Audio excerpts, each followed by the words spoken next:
Good evening, everyone. It is 8 o'clock Eastern Daylight Time, and that means it is time for another TikTok Town Hall. I am super excited to have everybody here. We're going to give everybody a chance to start getting into the room. We have quite a few creators that are dialing in tonight. It's going to be a really interesting conversation. Tonight, we are super excited to welcome the Green Party candidate for president this year, Dr. Jill Stein. She's going to be joining us in about an hour. Early on, as always, we will have a number of creators that come in to the live, and we will have a spirited discussion about things that matter to us, misconceptions about the Green Party, the importance or the not importance, depending on how people feel, about third party candidates and the place for third parties in American society and politics. And we're just getting started. So we're expecting a rigorous debate tonight. We are very, very excited. And we do have a very fun group of creators joining us tonight. Now, for all of you that are dialing in, I thank you. I appreciate all of you giving up a little bit of your Father's Day evening. This was a day that worked for Dr. Stein, and we are very happy to have all of you here. We are hoping this is just her first visit to the TikTok Town Hall, and we can't wait to have her back again. I'm going to look right down in here and just take a look at who we have dialing in. We already have to get them. Oh, hold on. I don't think we need. Hello, Amy. I'm going to get you up in here. I'm going to work on making this a little bit smaller. I'm never good at this part. Sorry, guys. Bear with me. I'm fixing the circle of what it looks like. All right, we're going to move to a grid. Sweet. Beautiful. Hi, how are you, Hi. Amy? Welcome, Good. welcome. Hi. We have a whole bunch of our friends just starting to jump in. There's Tony. The panel is arriving.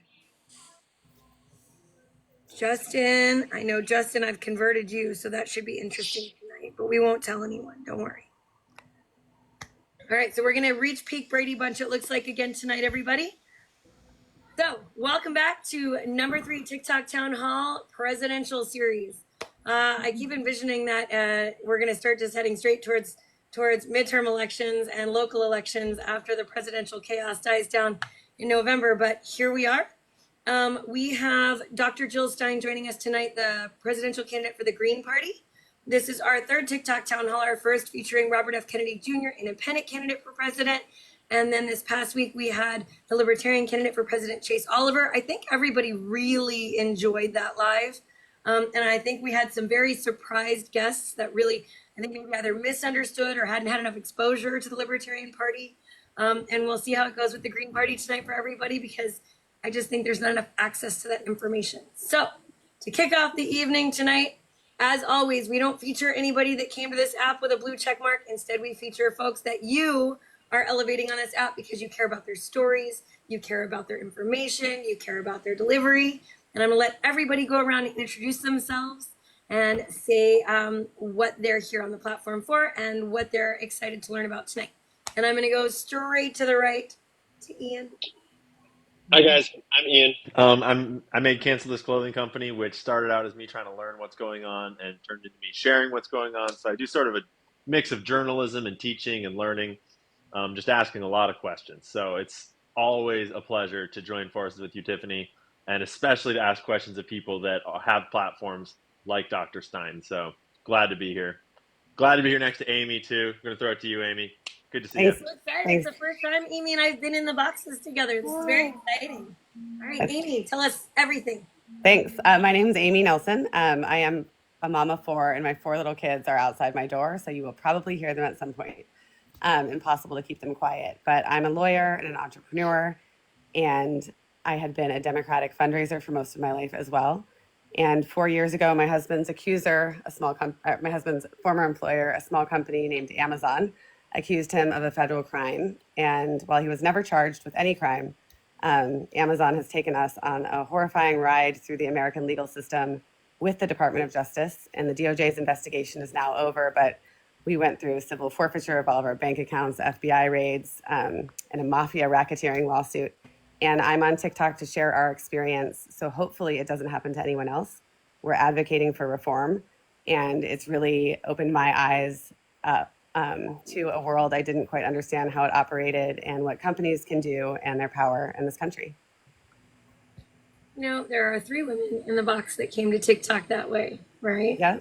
Yeah, there's 3 of us in here that came that way. It's amazing how we all end up being the ones that are outspoken and out here trying to change the world with these things that are happening. It's happening to thousands or tens of thousands of people. Yeah. And most of them just don't have a voice or haven't found the platform. So I'm going to pop right down below you, Amy. And James, tell us all about yourself. Also, thank you for publishing today. Warner Girl, next time I would have had stuff ready. Nice to be with you guys. My name is James. For those of you who don't know me, I call myself a citizen journalist. I just look into different things, specifically trying to expose corruption in the halls of power, because I used to come from very adjacent to the halls of power. I was a management consultant. I'm an MBA guy, 4.5 years, trying to help companies extract wealth from the poor and give it to the rich. I did not feel good about doing that, so I left that space completely.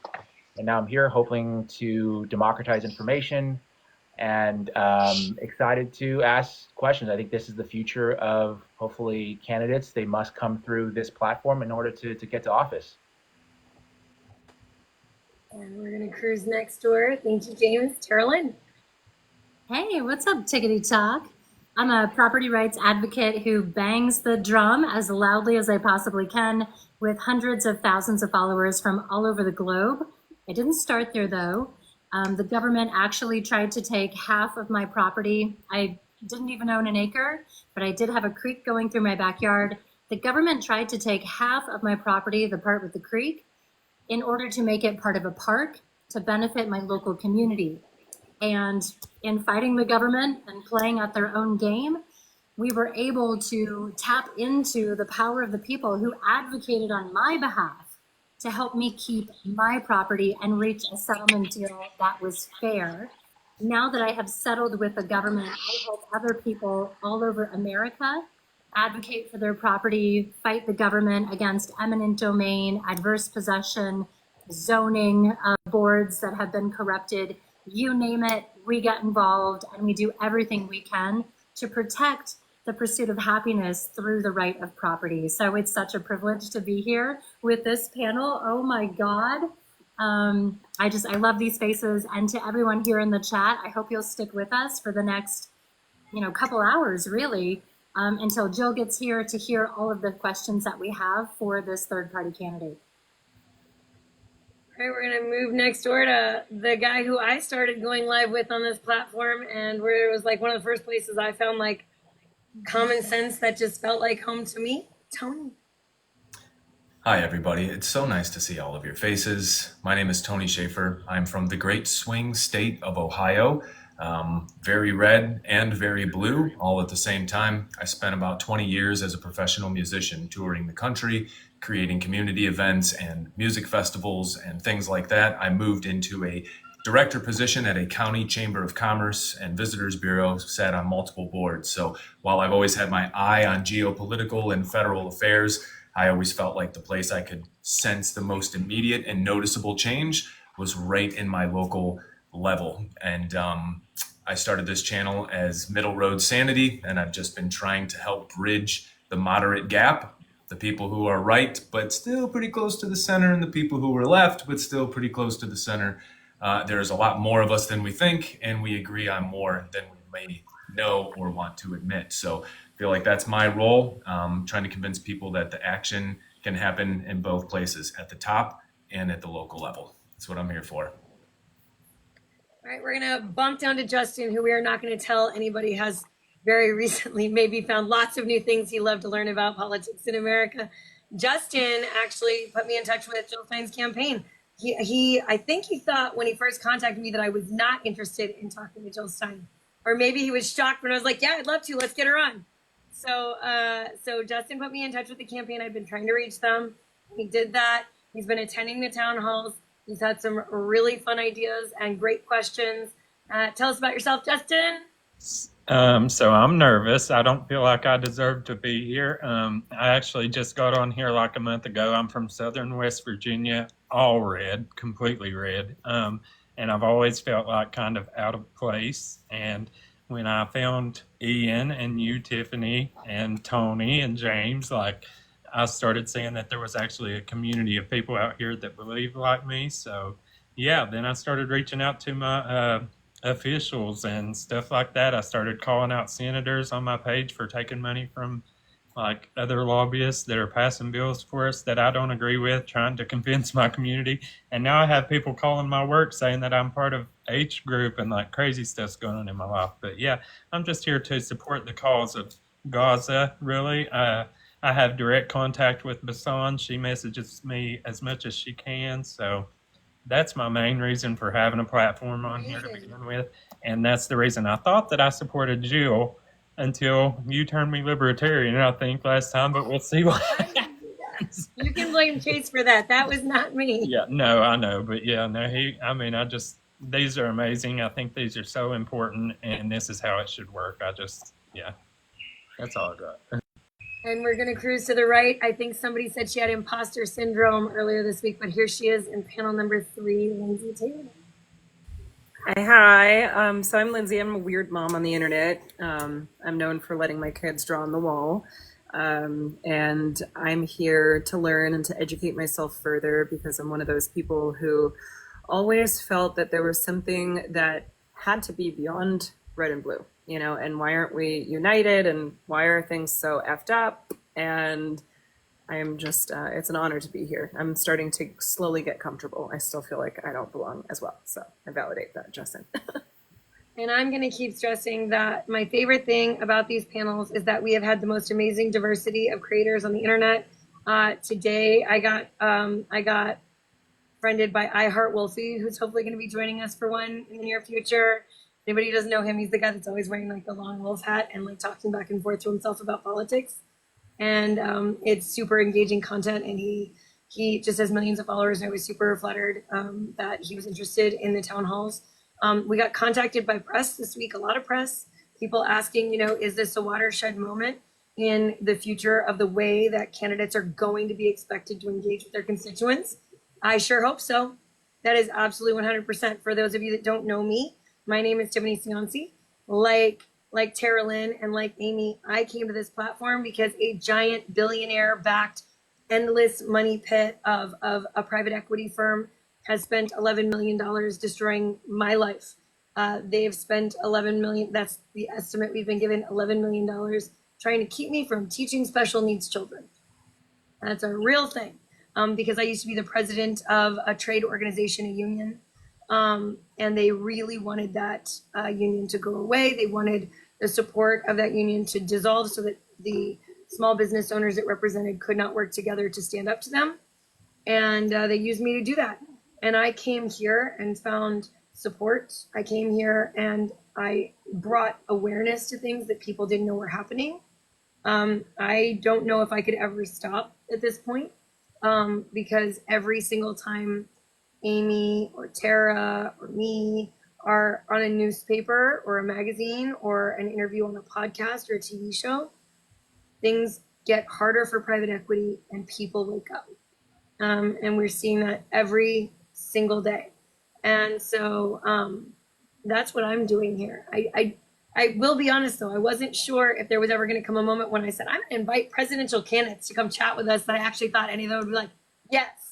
I wasn't sure that was going to happen, but here we are, and it's very exciting. For everybody that's in here, I am terrible about this part. So Tony, I'm going to ask you to tell people what to do. I am not good at this. Sweet. I love it. In order for us to be shown on the algorithm, to be shown to people who may really need to see this, the best way we can do that is by sharing it, which is the little curvy arrow in the lower right-hand corner of your screen. You can also tap the screen, and that will send hearts to the live. And there's a little number up in the top left corner. Let's see if we can get that number to 20,000, 50,000, 100,000. The more you tap, the higher it goes. If you feel compelled to send gifts, it's greatly appreciated. If not to my ugly mug, then some of the other amazing people in these windows, send a few roses to them. They're going to appreciate it, and it'll boost us in the live, which inevitably will bring more people in and loop more American citizens into this conversation. Thank you. Oh, and there's the little heart icon up there too, which will allow you to send a heart to Tiffany, which just kind of makes you like, part of the team. And that also boosts in the algorithm. So, all right, that's the spiel. Thank you so much. like and subscribe, keep commenting, and be nice. Thank you. And just a reminder, if you are in one of the Brady Bunch boxes, do not tap the screen because that looks like false algorithm manipulation and it actually suppresses us. So if you guys are up in the Brady Bunch boxes, you are not tapping the screen. Okay, my bad, Tiffany. I go crazy on the hearts when I'm in here hanging out. Yeah, so it's great when you're down there. It's not great when we're up here. All right, so tonight we have Dr. Jill Stein coming on. I have been told that she doesn't mind being called Dr. Stein. She doesn't mind being called Jill, and that going back and forth between those two is very okay. She has given us no restrictions now. As always, we never give advance veto authority on questions. If there's a theme for the topic, we will keep our questions respectful and to that topic. We last time did bring a couple just regular viewers up to talk to us throughout, and if we have time for that, I would love to, especially if we have time for questions. But tonight we have Dr. Jill Stein on. This past week we had Chase Oliver. We have now been informed he is coming back, as is his VP candidate Mike Termott. We have reached out to Biden and Trump's team now, and we're getting closer on Trump's team. I think Biden, I think, is still an absolute no. And we have Robert F. Kennedy Jr. coming back on this Thursday. Tonight, we're going to talk about the Green Party. Now, one of the things that's really difficult about doing research on the Green Party as an American is that the Green Party in the UK is a thing, it's a big thing. And we constantly get fed content about the Green Party in the UK, and they are not the same. They have some similar, they call it manifesto principles over there. I don't think that's a great word for it over here. But yes, she's a presidential candidate. She's the presidential candidate for the Green Party, which is the fourth largest ballot access party in the United States after Republican, Democrat, and Libertarian, if I understand correctly. So they have the fourth largest support in the United States of all of the parties. And they have a lot of support generally in New England and on the West Coast. That's where you see their best turnouts, although it's not unique to there. They also get quite a bit in Vermont. And we're going to talk a little bit about their platform and what everybody's interested to learn about tonight. So we had some questions sent in. We had a really wide range of questions sent in tonight. One of the questions that was sent in was that their platform talks about Israel-Palestine and their perspective on war, that they're a party of peace, but it doesn't specifically address Ukraine in the platform. So they wanted to know if there was a difference in perspectives on that and what their perspectives were on both. So we have questions coming in for that. We have questions coming in for property rights. We have questions coming in about how they are a party that supports reparations and how they could ever see that being, one of the questions was, do you believe that could bring us together and not divide us further? So that was a question that was submitted. But we've had a lot of questions submitted I have here, and if we have time after everybody else's questions, we're going to try to get to as many as possible. For all of you down in the comments, start putting your questions there, because this is where I am feverishly going to be writing all night and trying to grab every topic I can for you guys. If you guys can share the stream, yes, please, both parties. I love that. Share the stream, and let's get it out in that algorithm. It is Father's Day. Right now, our numbers are looking pretty good, so I thank you guys. All right, so does anyone here have a lot of experience with the Green Party? I followed That's Nader, America, right? Joe Jorgensen. That's about it. A lot of people don't know. And that's been the consensus when I've asked people for questions is, why haven't I, when Chase came on, everybody was like, what's a libertarian? Isn't that Republican light? And people were in the live going, am I a libertarian? I actually had a friend that thought that libertarians were liberals. Yeah. I had a friend that thought the libertarians were ultra liberal because the liberty. It was like, no. That is not how that works. Although they are classical liberals, at least Chase is a classical liberal. That's how he defines himself. So the most common comment we had the night that Chase Oliver was on was, am I a libertarian? Apparently people very much thought so at points during the live. So when we're looking at the Green Party, I'm going to read you their platforms, just the headers. So it says, we stand for Black Lives Matter, Dreamers, the Green New Deal, Israel-Palestine, reparations, support for Muslim sisters and brothers, single payer, support Puerto Rico, sexual orientation and gender identity, water, working people, whistleblowers, and women's equality. Those were in alphabetical order. That does not mean one of those items is ahead of another item on their agenda. They were just in alphabetical order. I don't want anybody to think that I put something or that they have something before something else. If anyone wants a clarification on any of those platforms, we can read from them, we can discuss them. They have quite a bit on here about, again, what I said about Israel Palestine, which was a request that we had multiple times in my post about this, asking for people what questions they wanted us to talk about. And there's quite a bit there, but there is not anything there on Ukraine that I can see. However, it says we are a party of peace. So I'm really interested to see if there's a distinction there for the Green Party, because I don't know. And the platform doesn't make that super clear. I'm an ex-libertarian, strictly constitutionalist now. Of all of the party platforms that you guys most want to see me try to get to questions on, what do you guys think? For anybody wondering, the name of this live is TikTok Live Town Hall. This is the third one we've done where we're interviewing presidential candidates. Here at 9 p.m., Green Party candidate Jill Stein will be joining this panel, and we will be asking questions. So if you have some, ask some. I saw a few people asking that, so I thought we just... Tiffany, I'm curious, does the Green Party or Jill Stein in particular have a stance set on abortion in that platform that you're looking there? Yes, they do. I will read that for you right now. Hold on, I have seen that. I ask because it's one that can be quite divisive, and it's one that's, kind of left-right divisive. And I know a lot of people it's front and center in their minds right now.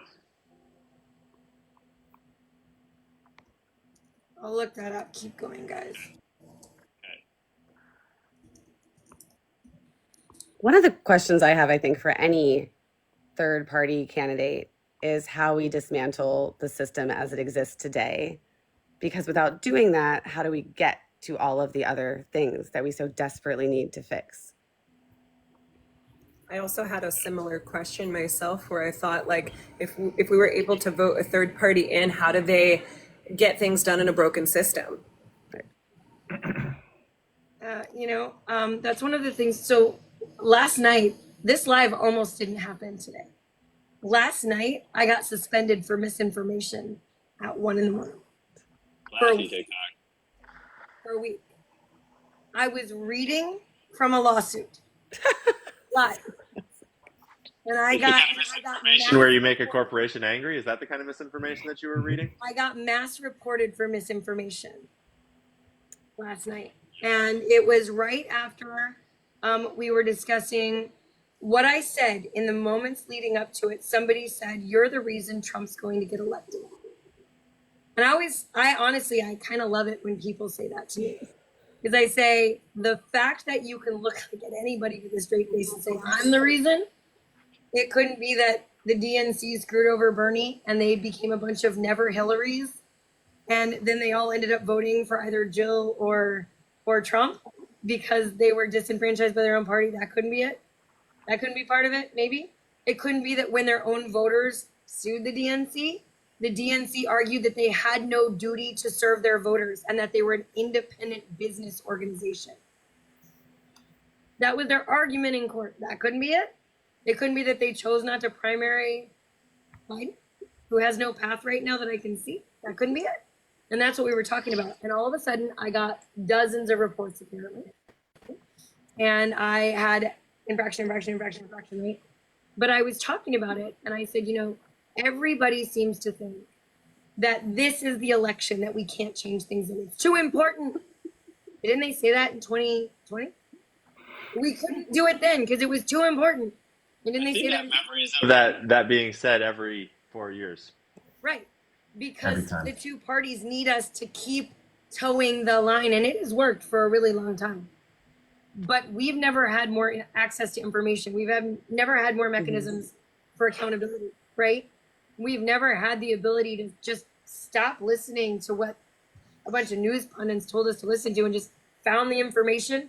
Like when we're on here, we're going to have these videos of Dr. Stein and Chase Oliver and RFK and hopefully Trump and Biden forever. We have our own videos that nobody can make disappear for accountability, right? Like, and that's going to be the new norm. We're not going to keep listening to a media that they're all owned by the same 7 people that want things to stay the same, right? So one thing I know from a long history of research and effort and work and studying in school on the history of election strategy, that was what my husband and I went to school for, that's where we met, was in that major, is that when third parties rise, the duopoly gets very afraid and they will immediately run. I don't mean like walk, I mean run to the middle. And they will start trying to gobble up pieces of those platforms, and they will make very big changes very quickly to try to stave off what would happen if they waited another midterm or another 4 years. Look at what happened right after Ross Perot and how their party platforms changed. He got 18.55%, right? So I do know that. Now, it's not easy, and they could make it hard for any third-party candidate to get much done. That's a fact. And I want to hear what Dr. Stein says on this. Because when you look holistically at what it would take, I mean, they'll have veto authority, right? But it's not necessarily the figurehead that gets to change everything. It's that if somebody got close or got elected, that everything would have to change, or the duopoly would be over. And they know it. There would be I'm curious to hear Dr. Stein talk about the divisiveness in politics and the divide in America and the sort of vitriol that normal politics spews out and how she tries to navigate that and what she thinks the solution is. I'm always curious to hear parties that sort of are somewhat in the middle of the fray, how they talk about it and deal with it. That's one of the interesting things for me is like when you start to really look at all of the third party candidates, there's a ton of overlap in their rhetoric. A lot of it's going to be strengthening local economies, limiting corporate power, demilitarization, like lowering military budgets, more diplomacy and less tanks. There's a ton of overlaps. And I feel like those overlaps really are the foundation of whatever can happen next, because that's the stuff that all of us will agree mostly that needs to be done next, rather than the stuff that will never get done because it seems like we'll never agree on it. I agree with that. And in terms of like what third parties are meant to do, if at the national level, like a lot of people think of FDR as one of the most progressive presidents in history. I think that's held up as a bastion of progressivism for a long time, the New Deal coalition. But that only came about because if you read through history, there was a huge third-party movement that actually was gaining seats locally at, in Wisconsin and Michigan, Minnesota, the Labor Farmer Party. And they actually co-opted a lot of those ideas. FDR basically co-opted a lot of those policies into the Democratic Party platform, which didn't exist before, in order to, try to maintain power. So it's all this struggle. So there's, even if you don't win at the national level, there's a lot you can do. Because I see a lot of the comments saying, "Oh, when was the last time a third party won?" Right? You don't have to necessarily win in order to affect change. That's kind of my 2 cents there. So true. And so they have 10, they call it their 10 key values at the Green Party, okay? Some of them to me, I mean, all of them sound very, very altruistic or like idealistic maybe, but some of them to me I don't know how they can go together. And so I really want to ask, or like, how can they go together in the system we're in right now? One of my big hangups in both parties and in even some of the minor parties is that we become this like vicious cycle. I know I talked about this last time, this vicious cycle of purity testing, right? Where we've ended up becoming further and further divided because our primary system has been fed by those billions of dollars to wedge us further apart, because the more we are wedged apart, the less we will work together and the more they can just get away with, right? Not just the politicians, but the billionaires that are pulling all the purse strings on those politicians. And so one of the things that I struggle with is the purity testing I even see in some of the minor parties, right? At the libertarian debate when I was covering that, the purity testing on stage was fierce. people booing, throwing stuff in the aisles. Like every time somebody said, well, I support an overhaul of this federal government system because we can't just take it away the day I get there. And people were like, you can't be our candidate.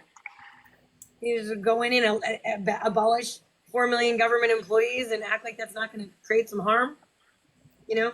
So the purity testing always makes me nervous. The 10 key values: grassroots democracy, social justice and equal opportunity, ecological wisdom, nonviolence, decentralization, which I know that's big for you, Ian, community-based economics, feminism and gender equity, respect for diversity, personal and global responsibility, and a future focus on with sustainability. I think decentralization lends itself to community-based economics, but they also say that therefore a taxation policy that doesn't really lend itself there. So I just want to know how those two work together, right? Like, I'm not sure how that works together. I love grassroots democracy. That's what we're doing. That's this, right? That's where we are right now, right? I don't see anything in their platform, Amy, on abuse of government 3-letter agencies and the weaponization of our justice system. I think that's an important thing we should maybe ask about, right? Like, I don't see anything here on that. I would love to know where they fall on that issue. Community-based economics. Tony, that's right up your alley, right? It says we support redesigning our work structures to encourage employee ownership and workplace democracy. Well, I love ESOPs more than anyone on earth. As you guys know, that's an employee stock ownership program, right? We support developing new economic activities and institutions that allow us to use technology in ways that are humane, freeing, ecological, and responsive. There's nothing here about regulating AI. I think that's important. If we're going to talk about decentralizing things, some things have to be regulated. I don't think we can just regulate climate issues or feminism issues. We have to like talk about AI. I think that's an important topic, right? And so I think that I'd love to know what you stand on that, because I think it's a really terrifying precipice we're on right now. It makes me very nervous. My respect for diversity, love it. Personal and global responsibility, that sounds almost libertarian. And a future focus on sustainability. We seek to protect valuable natural resources, safely disposing of or unmaking all waste we create, while developing a sustainable economics that does not depend on continual expansion for survival. Like, how do we square that in what we have right now, which is a very cronyistic capitalism, but that is what we have right now, right? Like, how do you get there? I want to know. I like the idea. I'd be curious to hear her take on markets and on Wall Street in a lot of ways. A lot of the stances seem to reflect kind of like an anti-Wall Street stance, but it's, a whole different thing to actually stand up to Wall Street or big corporations like Amazon, for example. Yep. Go ahead, please, Amy. Well, I was reading the platform, and for me, when I look at all of this, I just always go back to Citizens United, because it's like, show me the incentive, I'll show you the result. And our system is run by big corporations and oligarchs. And unless we overturn Citizens United, where are we? And they have in their platform working to overturn Citizens United, which is good. I mean, it's like basic common sense at this point, right? Unless you're one of the owners.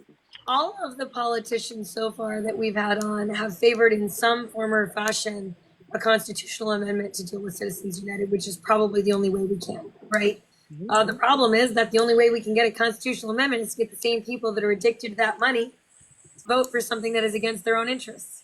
Hey, Tiffany, can you explain Citizens United for people like me who have no idea like what that even is? Yeah, so I always like to say to people when we talk about Citizens United, do you guys remember back like Obama's first election, the election right before that, when there was a right and there was a left, but we would like go to parties and celebrate on election night, and people drank purple drinks and red drinks and blue drinks, and somebody won and somebody lost and everybody did shots, and like, I'll get it next time. And at that point, 96% of the House and the Senate voted for most laws that passed. And in 2010, there was a landmark lawsuit, Citizens United, where it was argued that campaign contributions that had previously been capped for corporations and individuals could not be, because spending of money was a use of free speech, that money was speech, because they were telling their politicians what they wanted through money. And it said that we were no longer allowed to cap the types of contributions that could be made by billionaires and trillionaires and corporations. And the Supreme Court passed that and said, yeah, we agree it's speech. And we do free speech here. Of course, it's called Citizens United. Got it. Makes sense. Yeah, because we all love it. We all wanted that. Money United States of America. Everyone wanted that, right? And if you watch, there is a very clear line in the sand in 2010 when Citizens United passed going into Obama's election, and you watch the divisions and how quickly we became entrenched. It was bad timing that came at this. I don't want to say bad timing.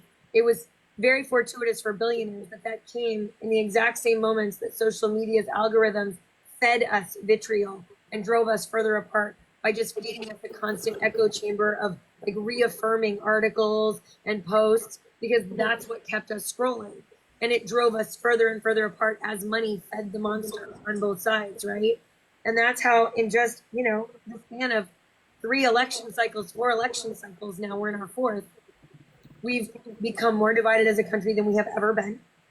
We have become less tolerant of our neighbors than we have ever been if they believe differently than us. We have learned to hate people for voting for a candidate they don't agree with. We have reached a point where at this point, that's where the purity testing has really become so entrenched. It coincided with that. And we've become a country of everything or nothing. So everyone gets nothing except the billionaires get everything. Every time, and that's every landmark memory I have from young adulthood to now is the no bid contracts to Halliburton. Then you have the housing market crash, the bank bailouts. We see Occupy Wall Street fizzle into nothing. Then we see Citizens United, and you can fast forward even up to COVID, where we had to watch all the small businesses close, but the big dogs get to stay open. And we watched we were creating like $1 billion a day or something insane like that. And more than a billion, 1.12 billionaires a day. They win and we don't. And it's almost offensive when you look at that 2-decade span of all that stuff. It was very blatant. There was no hiding it. It's just, I don't know. I think it's a complex mixture to say why and how we let it happen. Could we have stopped it?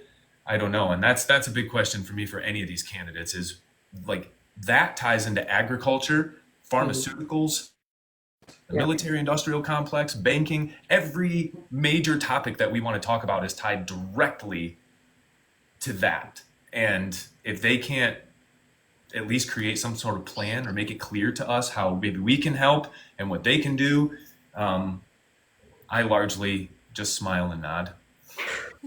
I saw a comment that I think is really important because I think it's easy to believe this. So it said, why do all the CEOs of the big corporations vote for Democrats or give to Democrats? A lot of CEOs of the tech corporations and others give to or publicly support Democrats. But if you dig into the numbers, these guys give to Republicans and Democrats equally. It isn't that they actually give a shit. They just want to know they're in control, right? And that they don't care about partisanship. They care about the policies that will impact their ability to earn more money, right? So it's like they'll give to everyone so they have power. And it's really disappointing. And the media, of course, furthers the disappointment because I hate the word mainstream media because I feel like it's been co-opted and seen as like a right-wing term. Yeah. And I feel like we should use corporate media because it directly ties to that. Tony, to your point, we talk about big pharma, huge advertiser in the media. Amazon spends more money advertising in the media than anyone in the world. And so, my experience fighting Amazon, like I have talked to reporters from every major newspaper multiple times. And my husband's story has been in the Washington Post and the Wall Street Journal. But a lot of reporters say that they just can't do it or they won't do it, because of Amazon. You look at the 2 papers that your story got in because your story is kind of like the inverse of mine. They're both powerful entities, but yours used the government to come after you. And mine was a big private equity firm coming after me. You've got Wall Street Journal and Washington Post, and I've got New York Times, New York Post. Like we're in inverse publications of who's willing to talk about what. But you know what? All of mine were not willing to say that they used a court case to coerce me to have an abortion against my will. And both companies, both sides of the media said. So this is what the more left-leaning publications said. They said, well, it's not really a good look for our readers because they need to argue that coerced abortion is not a thing. And the right-leaning one said, well, it happened in a red state and we're supposed to protect women, so we really couldn't say that. Who did? James in Breaking Point. Oh yeah, we ran that story today, and actually the feedback I've gotten messages saying that that's like the most horrific story that they've ever heard before. It's heartbreaking. I mean, I was telling you when I was sitting down with you, I was like, I did not like what I heard, Tiffany. That I know this is a really important story, but I am not in a great mood. No one ever came with guns in my house with my children there like Amy did, you know? No one ever, tried to cut my property in half. There are so many terrible stories because in this country, they use money and power to silence people that, I wish I were one, right? We're going to believe that there's somehow in the world, the only 3 women that are going through this in the United States happen to be in this box? Or is it more likely that there are tens of thousands of people going through this that aren't allowed to speak or don't have a way to get the story out? Right. I think it's worth saying, right? The 3 women in this box who are battling publicly these very big opponents, we're all white. And we've had different access, different platforms. And there's a lot of people in America who don't have a voice and never have in any legal battle. I'm not white. I'm sorry. Not white. That's okay. No offense, right? But no, I come from indigenous heritage. And it's a common mistake. But the reason I really chimed in is, I think what Tiffany, you're highlighting, and Amy, you're highlighting, and I'm going to chime in with the same, is just how polarized and political the media is, whether we call them mainstream media or corporate media. The fact that we're able to get a presidential candidate on a TikTok live without them being involved in the conversation is huge. Because when I got sued by 3 Democrats, and I've never, I don't talk politics, right? But I do think stuff like this is important. When I got sued by 3 Democrats, none of the Democratic-friendly media outlets would talk to me in my local area. And it was the Republicans that did, because obviously, and, people were wagging their finger at me, how could you dare work with the Republicans? They don't support women's rights, and how dare you? I'm like, they're the only ones that will talk to me. And the libertarians also spoke with me.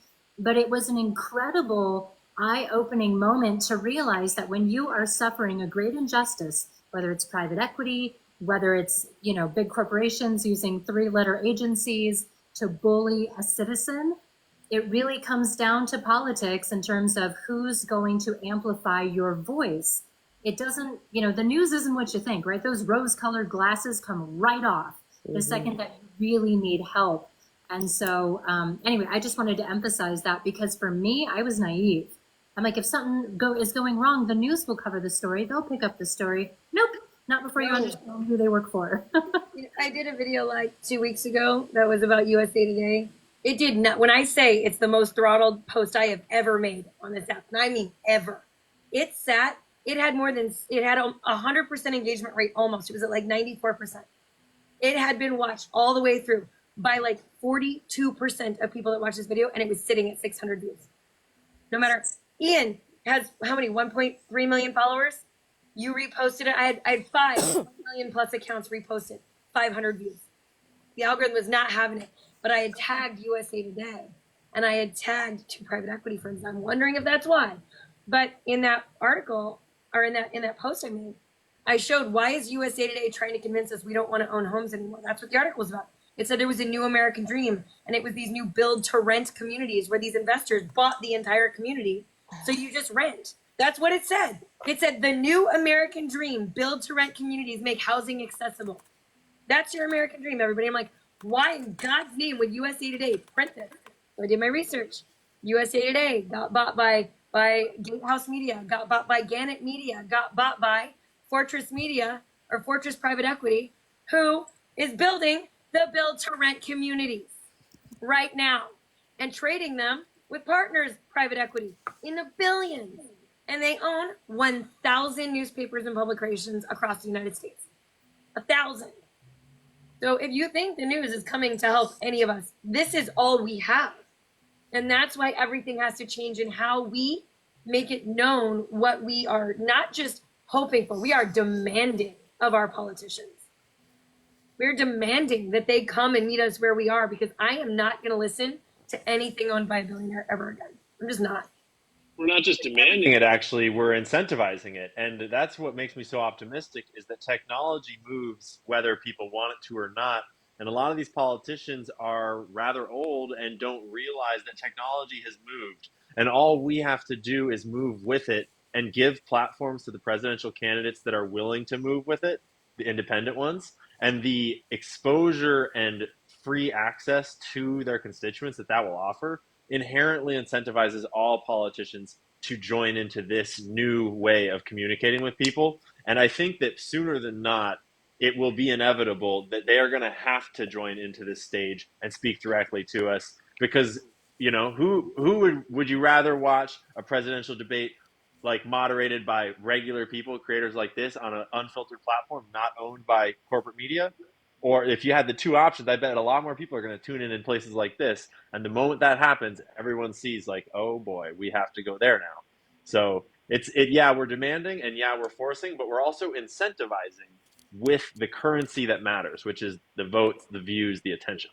And Ian, just to give the politicians a little bit of credit, some of them do get it, which is why they say this platform is extremely dangerous and must be outlawed. Right? Those guys. It's very dangerous to our democracy. Yeah. Exactly. Those guys really get it. And one thought I had was when I heard Amy talk about the polarization and who wants to run a story, who doesn't. One question that I think I'm curious to hear Jill Stein speak on is Anthony Fauci and how he handled COVID, because Green Party, from what I understand, is a universal health care pillar. That's one of their pillars of the party. But universal health care necessarily means that it's a government-run health care. So I'm curious to hear her thoughts on the Fauci emails and all this avoiding FOIA stuff, and whether or not you can make a case for people to trust government health care. I think that's one of those divisive points. When I listened to that Fauci testimony, I listened to most of it. The Democrats were basically just saying how great he was and how much of a hero he was, disregarding all the evidence contrary.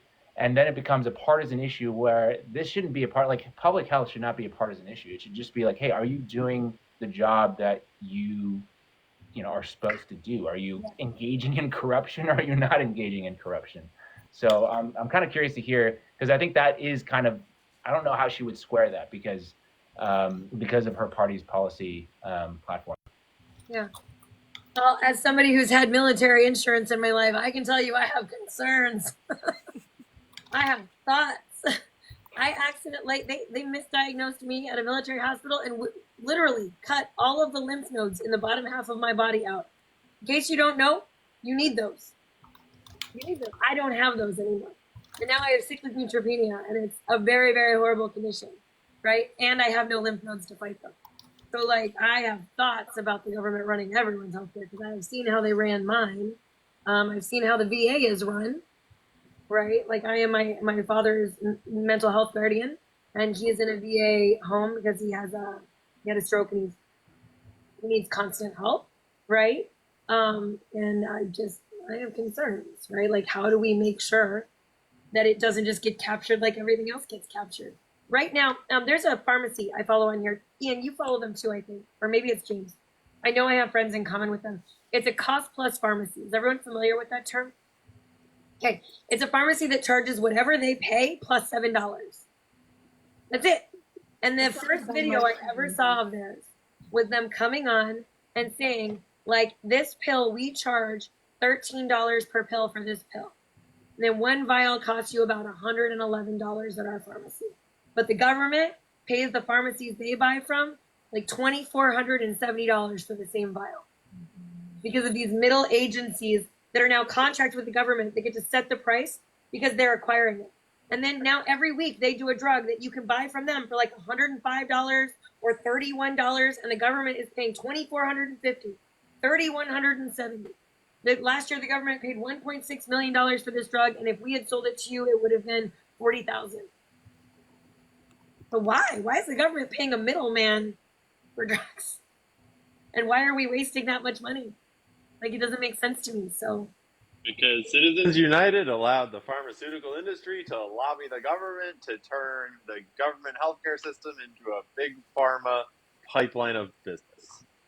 Beautiful. Money laundering, same as the military, same as anything. Big agriculture, former heads of Monsanto sitting on the FDA boards. Sweet. Good call. Sounds good. Well, and the pharmaceutical companies have been involved in our healthcare for a long time. When they really first started popping up, I can't remember what president was sitting at the time, but they convinced the sitting president that if the government was allowed to negotiate drug rates on behalf of the population, right, Medicare, Medicaid, so this is probably around that time actually, and the pharma companies convinced the president that if they were allowed to negotiate, it would remove kind of the free market because the government was too big and the amount of individuals on Medicare and Medicaid were too many and it would not be fair. And they were successful in doing that. And that was the very beginning of the sky high drug prices that we have in this country. And so there's actually actions being taken now to get some of that negotiating power back so that the government can negotiate with the millions and millions of people that are on government plans that will help bring prices down. But the pharma companies are pushing back and saying, well, not every drug, maybe just these few over here and maybe this one over here. And so entities like Cost Plus, which is owned by Mark Cuban, are disrupting the industry. And it's a really good thing to see. But the best thing that we can have as Americans is to have an entity like the government actually negotiating lower prices using the millions of Americans as leverage against pharma. Lindsay, I know that your family has to deal with medical stuff all the time. She is a chronically ill child. She has more than one chronically ill child, but she is a child that has had a bone marrow transplant. That's public knowledge on your page. I don't want to talk about. I am on a bone marrow transplant list because I have sickly neutropenia. Okay, most people don't know that about me. I need one. I will get one eventually someday. I'm not critically in need enough for me to be moved up the list. I'm hoping for a voluntary donor when I get mine. But when we look at the Green Party platform's belief that we should have universal health care and at the same time that we should have localized economies and localized economics, that to me doesn't do this. Because right now, Lindsay, you are in a community that just 3 counties away has excellent resources for your children. But because you live in the wrong part of Phoenix, the greater Phoenix metro area, your children get no services, right? Yeah, very little is offered on this side of the valley. Right, and that is offensive. It is an hour drive to decent care for her children in 115 degrees, right? And when you look at the idea that every child should have access to medical care. And I'm not saying that that's the right way to get it paid for. I'm not saying what's the best way to do that, but I think that everywhere needs access to care for our citizens, right? We need to be able to have doctors, we need to be able to have services.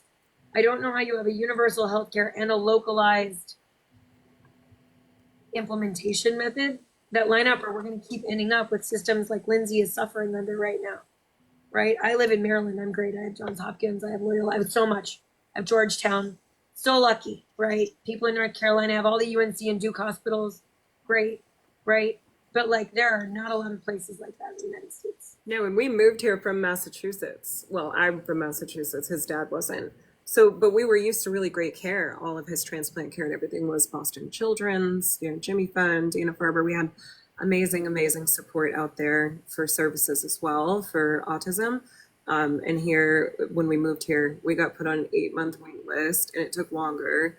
And the pediatricians, I actually had one that said, I can't do your son's vitals. Maybe you should just go through the hospital because I don't know what to do with him. And I was like, oh. We are 5 minutes out from Dr. Stein joining the live, everybody. So I'm going to ask Tony to do his last ditch call for us to keep as much in the algorithm as we can.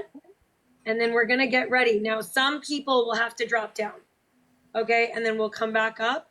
Generally, it works best if the people with the highest followings stay up in during the start of it because it keeps the algorithm going. I did not know that. I was instructed in that recently by a TikTok clinic that TikTok put on that I went to.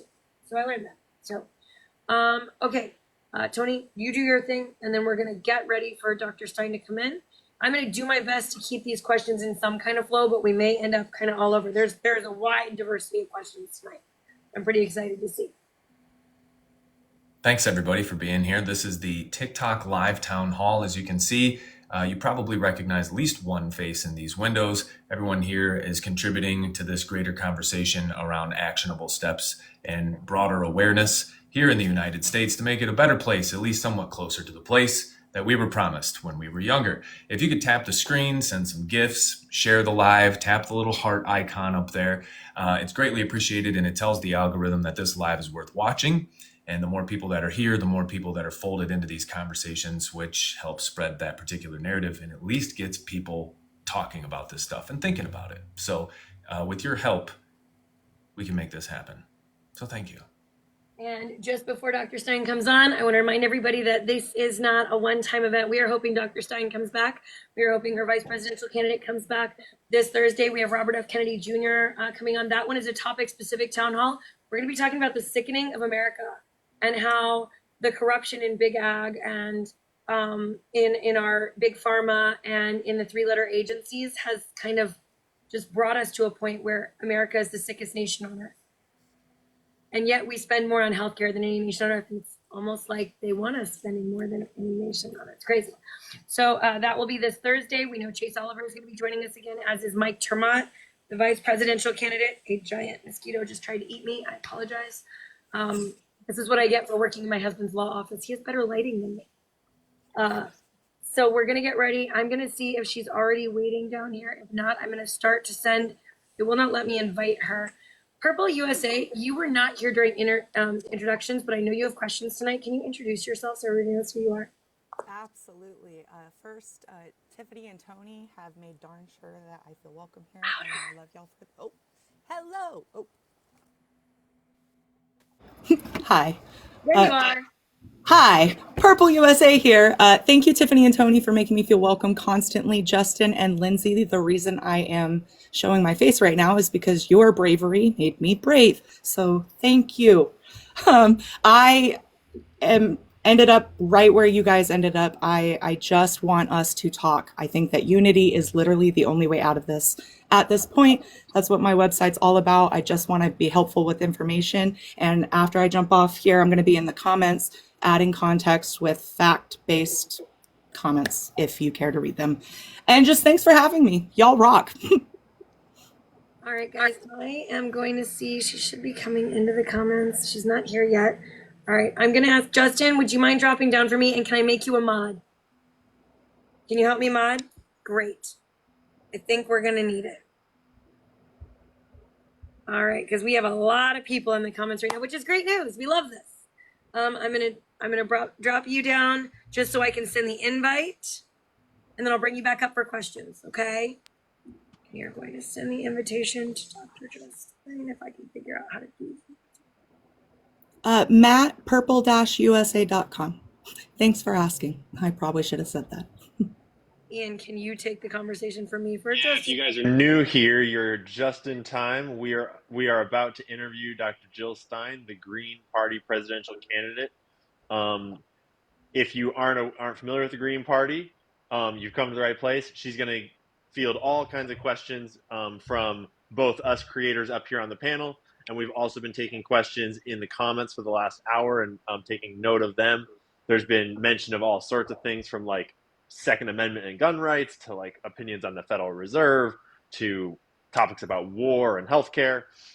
So you're just in time. Dr. Jill Stein has just entered, and Tiffany is currently rearranging everything to get her up here into the box.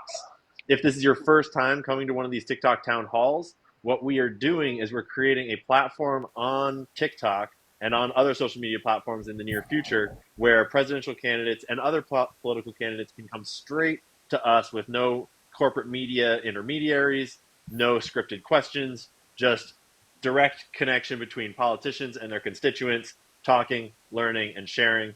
And we hope that this is the start of a change for politics in the future that can allow us to hopefully stop with all the intermediating, stop with all the barriers and the gatekeeping.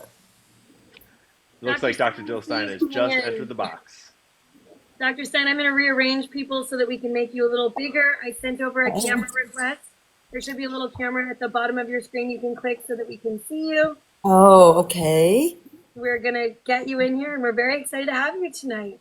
It's Thank great you. to be here. I don't know if you're hearing me. Let's see. We are hearing you just fine. Oh, great. We have had tens of thousands of people pass through the live already tonight. We've been hovering. I think we're well north of about 50,000 viewers so far. Oh, that's awesome. Right now. Let's see. So my camera says it's on.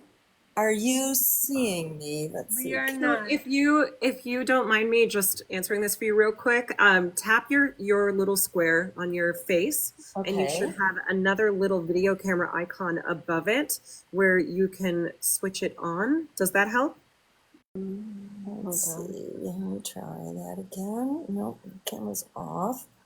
Or in the multi-guest bottom left-hand corner. Are you seeing us now?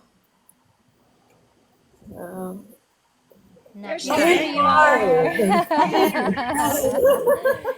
Kelly did that. This is Kelly. Hi.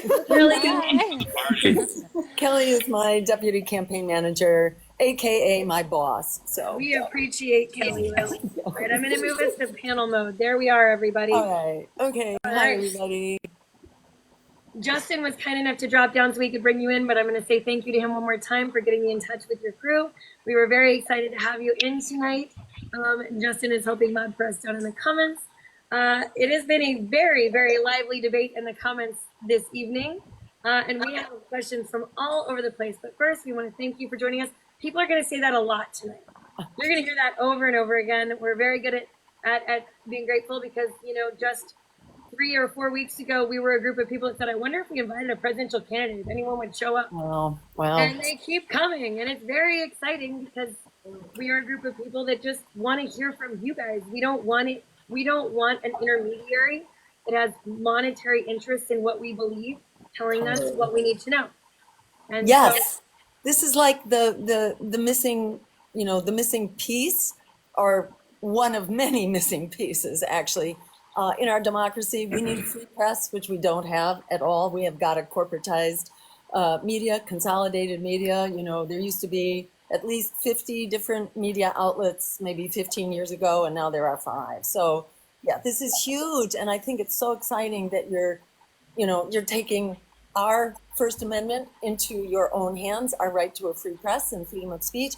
And this is why they want to shut down TikTok, of course, which is why we have to, you know, keep fighting back. And, you know, that's a whole discussion unto itself. But this is what is so incredibly invaluable, you know, about TikTok. This is the good side of social media, and more power to you for putting it to work. This is really exciting. Well, for anyone that's just entering, because we've had about 400 people join in the last minute and a half, we are here on our third presidential candidate TikTok Town Hall. The creators you guys nominate to be here, and we are very, very honored to have Dr. Jill Stein, the presidential candidate for the Green Party, joining us tonight.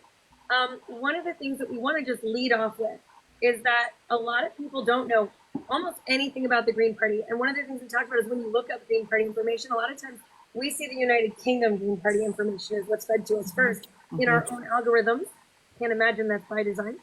And so what I'd love for you to tell people is if you had something you really wanted people to know about what the Green Party is, what it stands for, and what they're not hearing from mainstream media, what would it be? Great. Yeah, terrific. And let me just say that the Green Party, you know, it's a party of, by, and for the people. We don't take corporate money. We don't take corporate PACs. We do not sanction super PACs. You know, we basically condemn super PACs, and we disavow anyone who would want to try to do a super PAC. We don't use the loopholes that Democrats and Republicans use. A single donor can write a check for $600,000 or more through one of those loopholes called victory funds, which Democrats and Republicans use regularly. We follow the plain old rules for everyday people, the rules that limit contributions. The technical limit is $3,300. That's a lot of money, but it's a drop in the bucket compared to, you know, the kinds of money that Democrats and Republicans throw around. You know, and through super PACs, the contribution is unlimited. There is no limit through super PACs, and likewise so-called dark money, which are so-called charitable organizations that are really abusing the term. They're not really charitable, they're political, but they then can disguise their donors as well. So you have both anonymous money and money of an absolute unlimited size that's coming in through routine channels through Democrats and Republicans. We disavow all of that. We have an extensive democracy agenda, and I do want to just draw your attention to the fact that we, as a campaign, as a presidential campaign, we have a platform that I urge you to go to because it's much more detailed and extensive than the Green Party's platform. And the party does a great job, but when you're on the firing line and you're going to be accountable as a candidate, you really have to get down to brass tacks in a way that parties themselves don't always do. And like if you were looking at Joe Biden's platform, you'd be looking at his platform, not just the Democratic Party platform or the DNC platform. You'd look at his campaign. So, I urge you to do that. And, through our platform, which is at jillstein2024.com, you'll see what it's about. We call it a platform for people, planet, and peace over profit. And we address each of those areas. And, our belief is that we are in absolute crisis right now. We're really in existential crisis. And we're seeing those crises converge right now between crushing inequality, endless war, verging on nuclear, expressed in the genocide going on now in Palestine, committed by the US and Israel together, the climate crisis, and the assault on our democracy. We don't need to wait for Donald Trump to have fascism. We really have fascism right here and now as the innocent protesters are getting their heads bashed in by militarized police trained by the Israeli occupation forces, which is now like a regular thing. It's not just Cop City in Atlanta. Cop City is one of about 60 to 70 such facilities that are either being built or in the planning stages. You may have heard the other day that the draft, the military draft, is now in force, and well, let me say, it hasn't been activated, but it's now automated. So you're automatically getting signed up. This and our police forces are being equipped with military equipment through this so-called 1033 program that's been delivering tanks, tasers, drones, etc., armored vehicles to our domestic police forces, in our cities and towns. This is absolutely terrifying, and the abuse of our First Amendment rights, our right to protest, which is being criminalized. Our right to free speech is also being criminalized, especially around the genocide in Gaza. So, we are in a state of emergency on many fronts. And whether you're swamped by student debt, you can't afford health care, 50% of renters cannot afford their rent, are paying at least 30% of their rent, of their income now for rent, and in some areas it's even higher, which means you don't have the money to pay, to put food on the table, to pay your car insurance, to pay your student debt, all that. So, that's kind of the basic position that we begin from in the Green Party and that our campaign takes. And let me just quote two people. One is Frederick Douglass, who said, "Power concedes nothing without a demand. It never has and it never will." That is part of what informs us. We feel like we really need to stand up and be clear about what it is that we want. Voting against the one you hate the most is not what our democracy needs. Our democracy needs a moral compass. It needs a vision forward. It needs an explicit agenda. And, that's basically what we do in our agenda. We are very clear about what we need and, kind of what the key priorities are and how we achieve them. The other person I want to quote is Alice Walker, the novelist and poet, who said, the biggest way people give up power is by not knowing we have it to start with. Making the point, 68% of Americans, according to one of the early Reuters polls, oppose genocide in Israel, by Israel, in Gaza and Palestine, and, demand an immediate ceasefire and a diplomatic solution. That's a huge majority of the American people, and poll after poll shows that is the case. The majority of the Americans want this, yet our Congress is voting in lockstep to continue this genocide, indeed to invite this war criminal here to speak to, to both houses of Congress. So, we badly need to stand up, and when we stand up, we have the numbers we need. Whether it's opposing genocide, whether it's 44 million young people locked into unpayable student debt, half of renters, who can't afford to pay their rent. When you begin to put us together, we are an unstoppable coalition on behalf of people, planet, and peace over profit. And we have a very, detailed and pragmatic agenda. This is my third run. I was first tricked into running for office a long time ago. In the year 2000, actually, I was tricked into running for governor in my home state. And I discovered, oh my God, once you get outside of the two-party corporate system, you can actually begin to have an honest conversation with people. And once you do that and you get outside of the pigeonholes that we're all being forced into, the way we're taught to think of each other, to other each other, to make assumptions about each other, you can start to have a human conversation once you are outside of the corporate propaganda machine, basically. And that this is a very powerful tool for basically demanding an America and a world that works for all of us. We have the wherewithal to create that. We are the richest country in the world and in the history of humanity. We can do so much better than what we're doing right now, which is, an absolute disgrace. And most people are living in a crisis right now. To look at polls of people 25 and under, half of young people describe themselves as hopeless, and quarter of people basically say that they are have considered harming themselves within the last 2 weeks. So, this is a reflection of where we are as a society right now. No society has ever survived by devouring its young. And the young just happen to be the latest cash cow that our Wall Street economy, our militarized economy, is devouring for maximum profits. So this is a crisis, but it's a crisis we can fix if we stand up and we work together and we get the word out. The last thing I want to say right now by way of introduction is that we have 3 pro-genocide, pro-war candidates who will be on the ballot across the country: Biden, Trump, and RFK. Ours will be the only anti-war, anti-genocide, pro-worker climate emergency campaign that is on track now to be on the ballot across the country. We're already on the ballot for a majority of voters, and we intend to be on the ballot for all voters, because when you have 3 candidates that are all pro-genocide, they can be all splitting the pro-genocide vote among each other and the pro-war vote.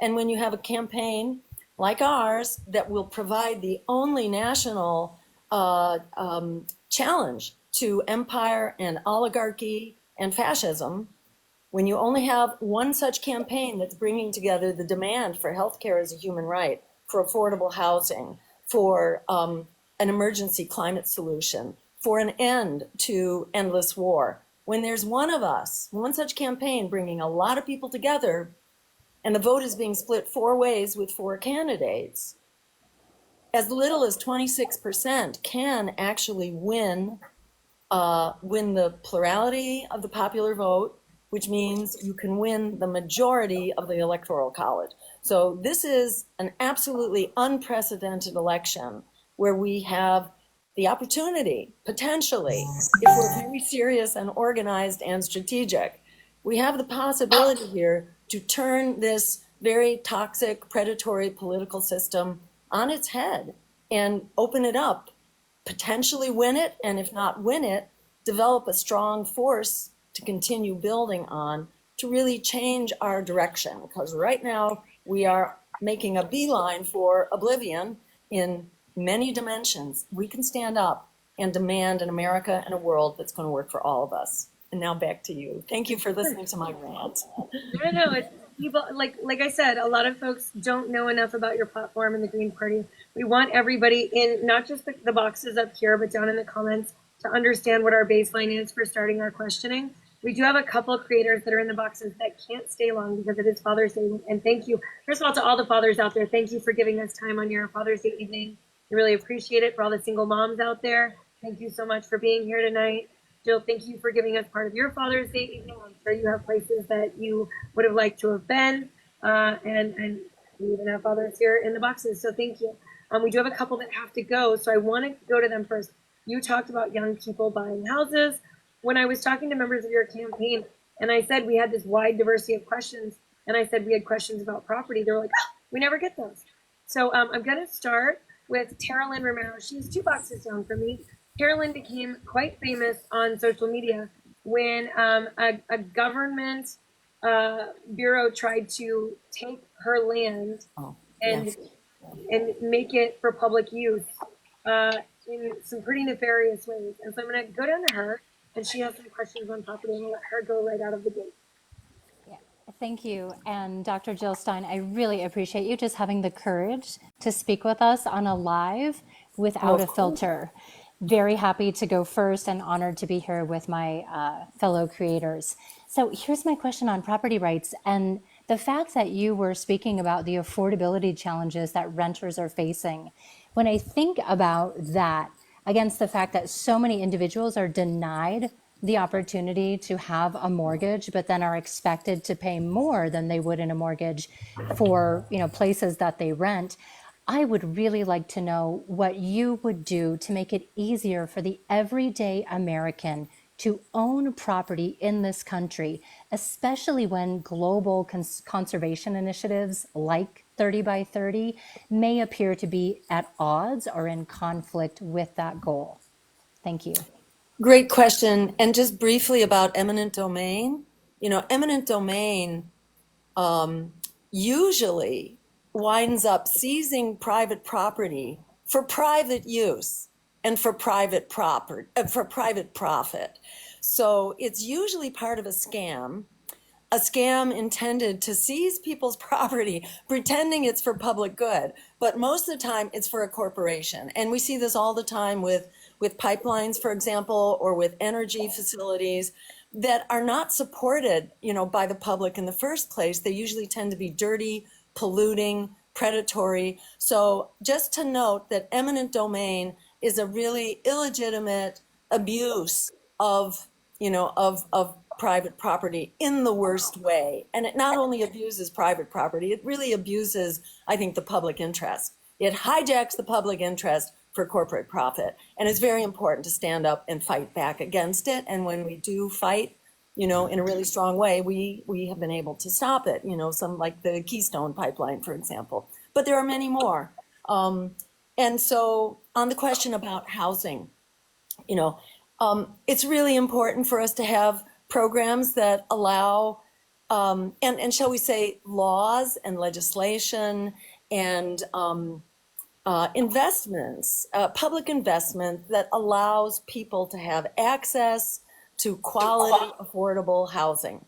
We need to have rental housing, which is also quality and affordable, but home ownership is a big piece of this. People should have the choice. And let me just say as an overarching statement that we have a government right now that's bought and paid for. Both parties are basically run by their big donors. And you have both parties giving a lot of lip service to high ideals, but at the end of the day, it's their donors that they serve. We see this over and over again, and there have been many analyses. You may have heard of one called Gillens and Page, which was done at Northwestern and Princeton University maybe 12 years ago. It was kind of the definitive study that showed there's a zero relationship between what the public wants and what Congress actually delivers. It's all about the money. We've talked about that on here recently. Yes, exactly. That is the problem with housing. The problem is not that, that it's some kind of rocket science. Europe does this. There are many countries that invest in what's called, it used to be called public housing. Now it's called social housing. Social housing which is quality housing. It's not luxury housing, but it's not like low quality housing either. It's housing that's built sustainably. It's built together with public transportation so that it's not contributing to the worsening of pollution and traffic and gridlock. These are sustainably designed and sustainably built. They include green space. They are consolidated so they don't contribute to sprawl. It's possible to do this. If you go to our platform, you'll see that we propose the building of many millions of units of such affordable quality housing. And that can be done under arrangements when you're not trying to make a big profit for the private developer and for the real estate industry, then this stuff can be quite affordable and you can have mortgages that people in fact can handle. So this is not rocket science. We can do this. Part of the solution is also prohibiting private corporations and investment groups from buying up the housing stock. And they're doing that with rental housing too, and they're buying up the single family homes and, large condos and so on, because they want to force everybody to be their renter. This is part of the game plan that's going on.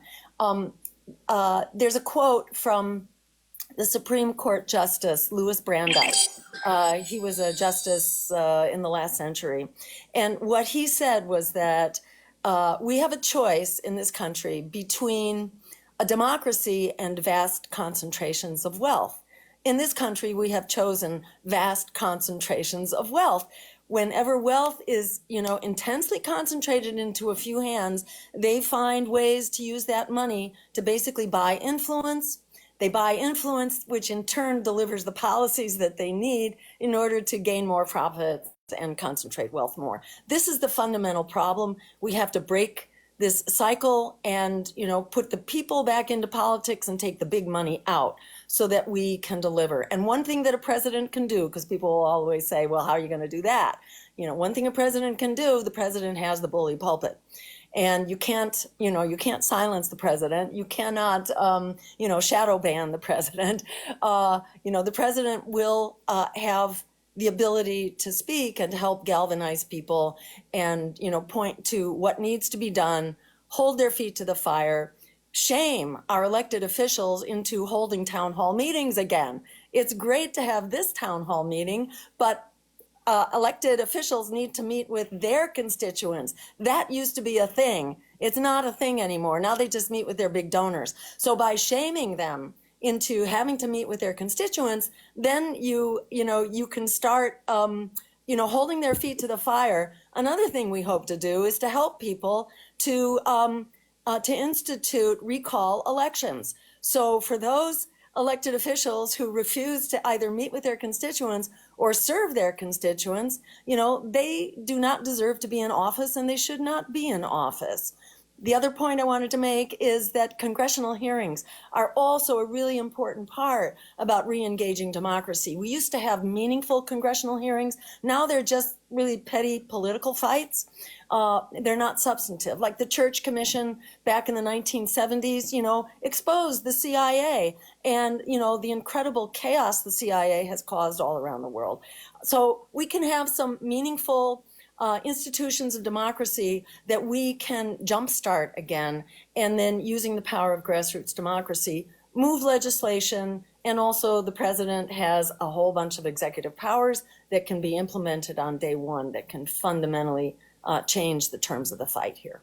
Back to you. Thank you. Thank you. I heard you quote Walter Brandeis. I'm a Walter Brandeis fan, and very cool. I have read through quite a bit of the Green Party platform and your platform, which I recognize is got a lot more detail, but is also different on some issues from the Green Party platform, or certainly more nuanced. One of the things that I noticed between the two platforms, you've already said they want to ban TikTok, they want to silence people, we don't want to silence protesters. You've clearly spoken in favor of the First Amendment. Walter Brandeis was a free speech absolutist. He was a First Amendment absolutist, right? Mm-hmm. And he had the counter speech doctrine. He said that in the event of hateful speech, untruthful speech, ugly speech, dishonest speech, even discriminatory speech, even instances of fraudulent speech or speech designed to harm others, that the answer is never censorship. It's always more speech. Does your platform, do you as a candidate believe that free speech should be unfettered, or do you believe in some nuance of censorship? I do not believe in censorship. If I do not believe in speech that actually threatens people, that really constitutes specific threats. That is libel and so on. There are legal limits to speech, but we are supposed to have a diversity of opinions, and some people may not agree with others, and some groups may be sensitive to that speech as well. But on the whole, I personally strongly support free speech, because the minute you start limiting it, it's gonna just, what we see right now, for example, we see incredible constraints on free speech, so that, and this has been the case in this country, for certainly since the beginning of the Ukraine war, that, and I would actually go back to 2016 as well, with the whole Russiagate thing. There have just been enormous campaigns to shame and to attempt to criminalize free speech. And that includes now, the critics of genocide are called anti-Semitic, and, which is a complete conflation. Objecting to genocide is not being anti-Semitic. In my view, that's a very anti-Semitic thing to say, to imply that Jews are okay with genocide. I'm a person of Jewish background myself, and I think there's a lot of conflating of Zionism and Judaism, and to be against Zionism is not to be against Judaism by any means. And lots of Jews do not accept Zionism, and that's always been the case, actually, since Zionism was first, came on the picture in the 1800s. So I think it's very dangerous once we start shutting down free speech because you don't like the politics of it, and that's unfortunate. But I tend to agree with Glenn Greenwald and Matt Taibbi that we really need free speech. We need open debate. We especially need it on our college campuses. And the effort to shut it down is extremely dangerous. This is why Julian Assange is sitting in jail, because, power does not like to be held accountable, does not like its, the truth to be told. And it's really important. We need to err on the side of truth here if we're going to get out of here alive and hold power to account.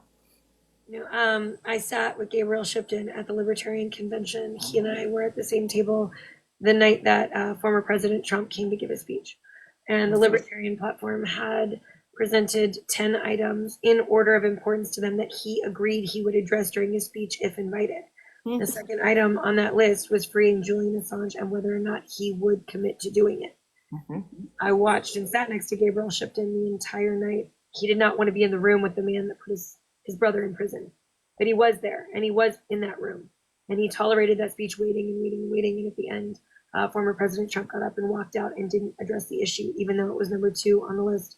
I think I already know your stance, but can you give us your stance on Snowden, Assange, where you stand on their release and what you would do?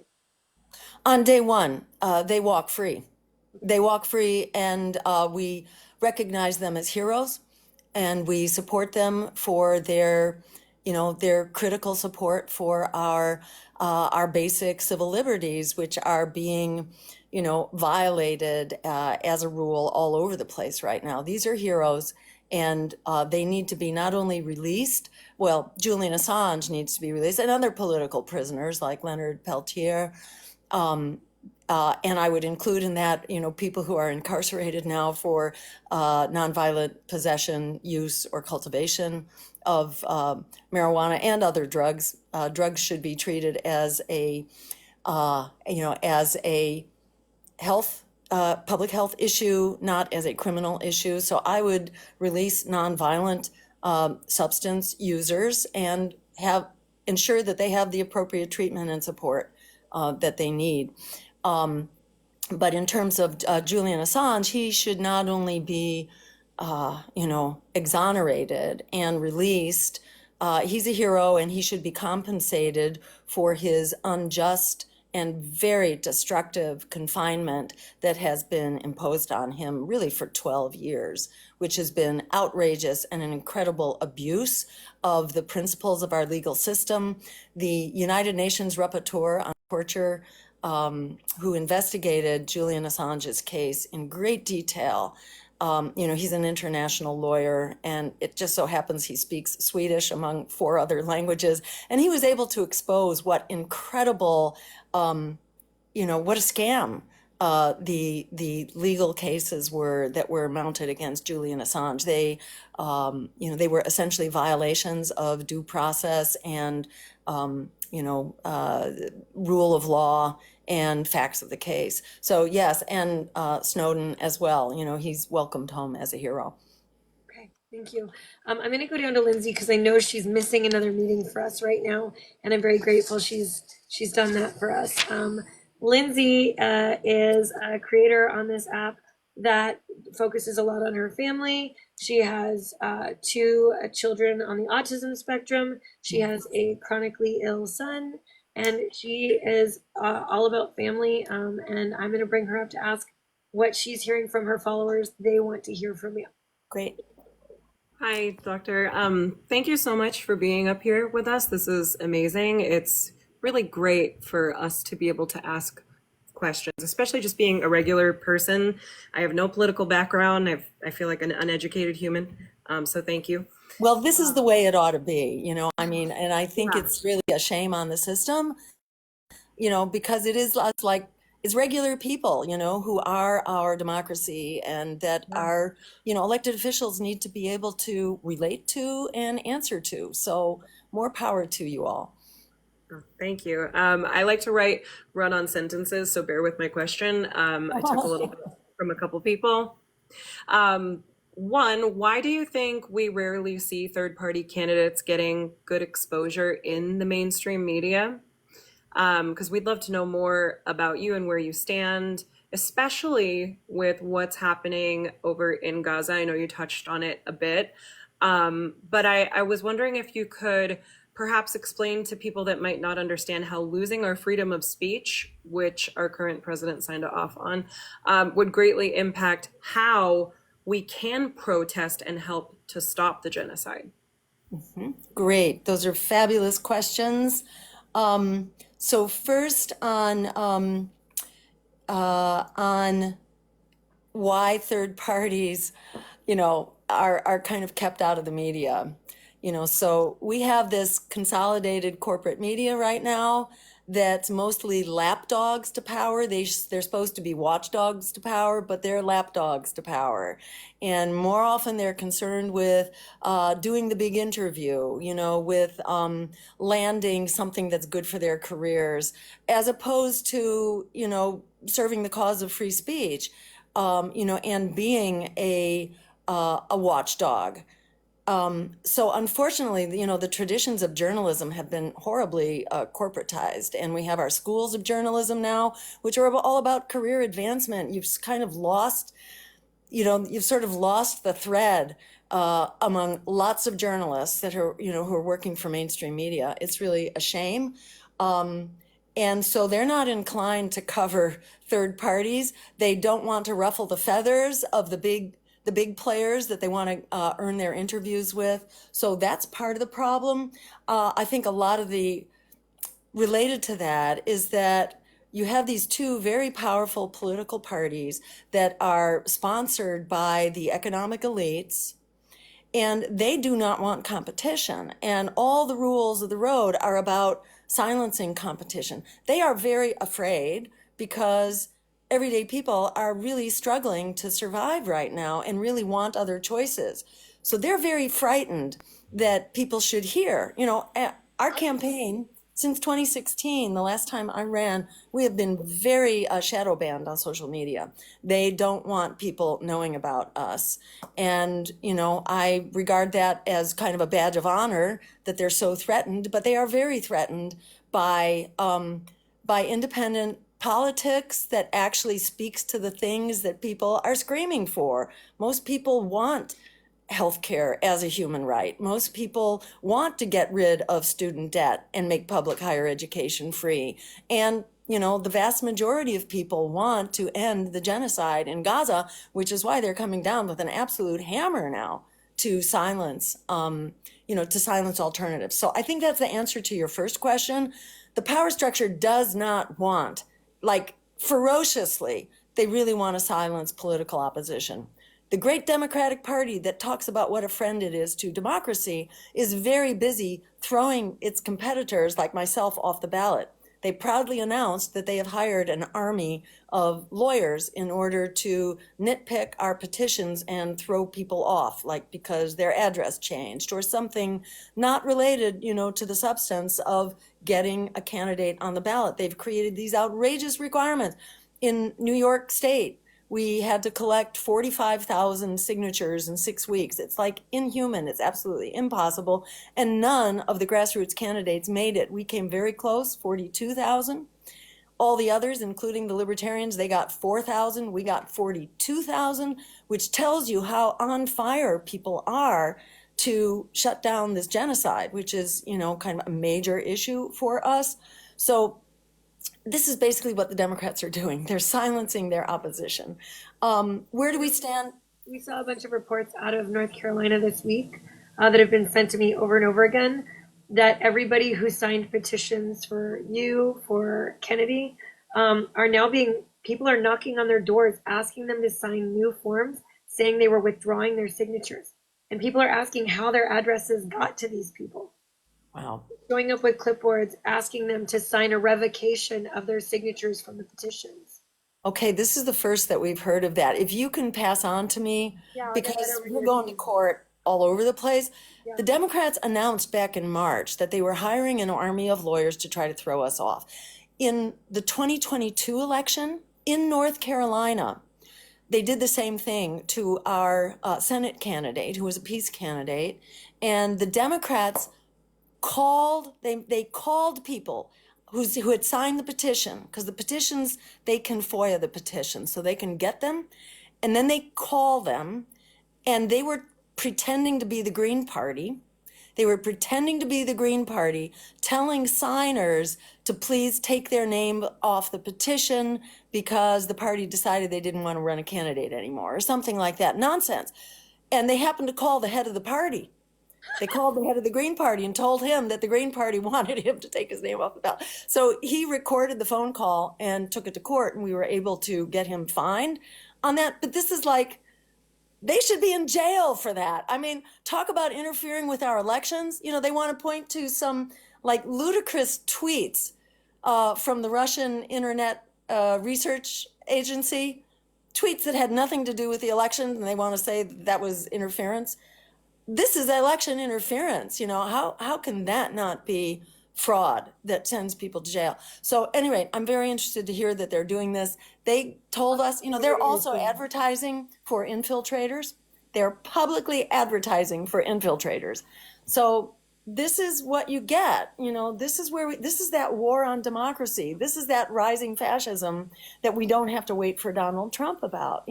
This is authoritarianism, plain and simple, throwing opposition candidates off the ballot. This is an assault on all of us, and not just on alternative candidates, but on voters who want alternative choices. This is how the Democrats shut them down. It's absolutely outrageous, and thank you so much, Tiffany, for the heads up about this. I will get that sent your way. Yeah, thank you. Damn. All right. I'm gonna come. So I don't have clean segues because we really are all over the board right now. Amy, I'm going to come just to you, and then I'm going to cruise to my right over here. So Amy, what would you like to ask Dr. Stein tonight? Thanks so much for being here, Dr. Stein. I know we all so appreciate it.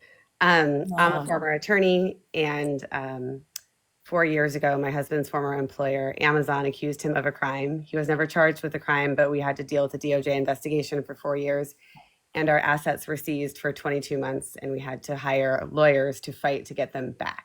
Oh, man. And for me, it was this experience of corporate capture going far beyond anything I'd ever imagined in America. And And my question is pretty basic, though. Like, given the state of the Citizens United, the power of oligarchs and the major companies across all industries in America, how do we even begin to fight their power over everything? And what would you do as president to do that?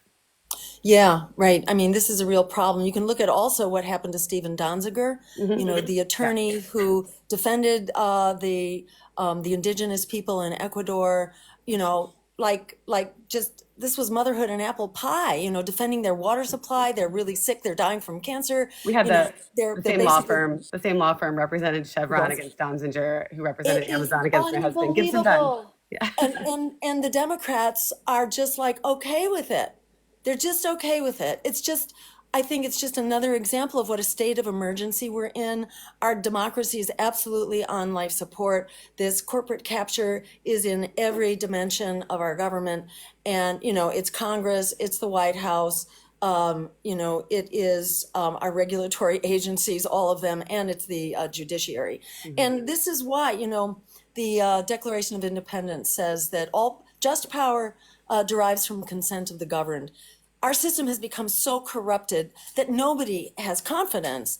We no longer consent, which is why society is so incredibly fragmented right now. We've lost our glue. We've totally lost our glue because we've kind of been corporatized and we've been corrupted by the infiltration of money.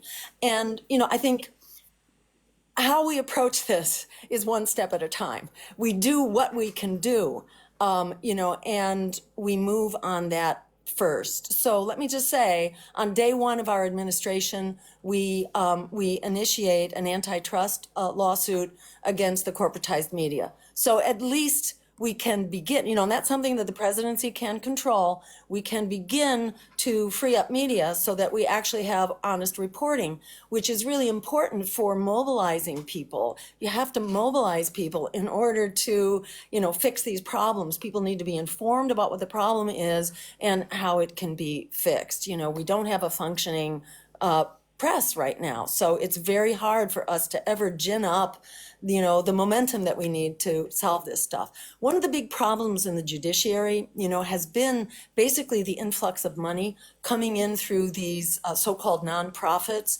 that have been promoting these really corrupt judges, these very corporate, serving judges, which are promoted not only by the Republicans, they're also promoted by the Democrats.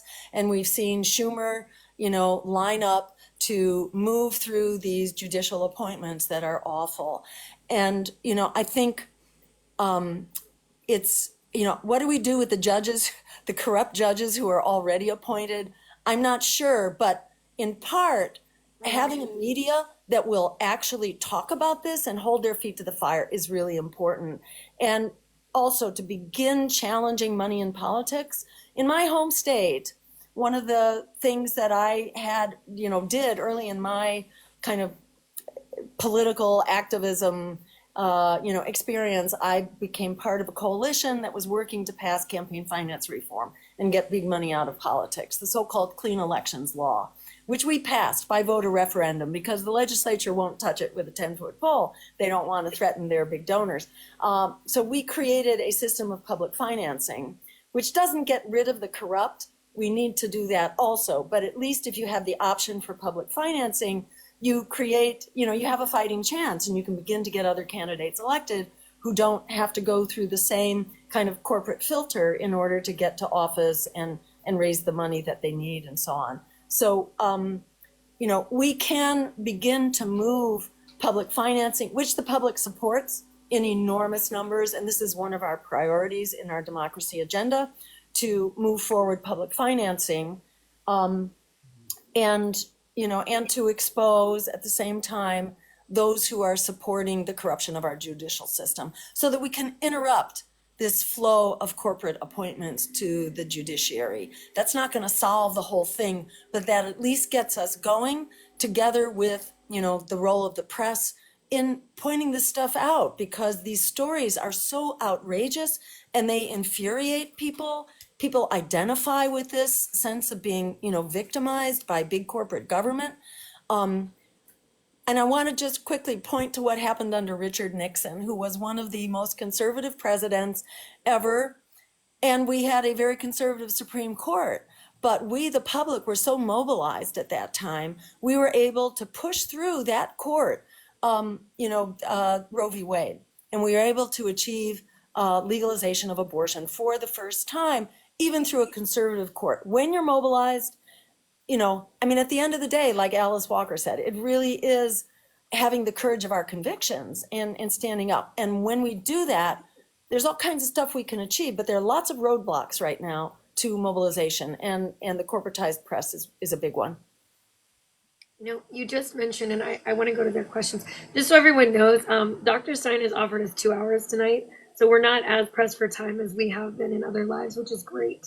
I just want to say, you just mentioned a couple really, really big things going on, right?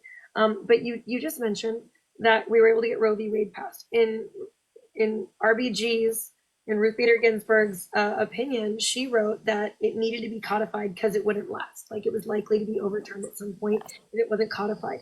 There have been multiple points where, and I'm not saying that I'm for it or against it, where if the Democratic Party was for codified abortion access, they could have done it. They had supermajorities at multiple times, and they did not. Do you think that's more to do with them needing it as a rallying cry or wanting it as a divisive issue? Or do you think it's just something that they weren't willing to deal with or just wanted their heads in the sand about?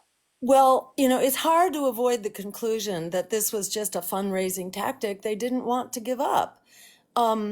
Because they did have the opportunity over and over again. And even more recently, when they didn't have a supermajority, but they had a majority, they had the option to change some of the rules about where a supermajority was needed. The Republicans did that. They did that in order to move through judicial appointments short of the 2/3 majority. They moved that to a simple majority. And the Democrats had the same power to modify the rules of the game, so they could have, changed, the rules of the road there and moved it and codified Roe, even when they didn't have a supermajority. But both Barack Obama and Joe Biden had said that this would be the first thing that they did when they were elected to office, and they did not do that. And Obama in particular had 2 years of a supermajority in Congress when it was going to be the first thing, but somehow then it was like the last thing.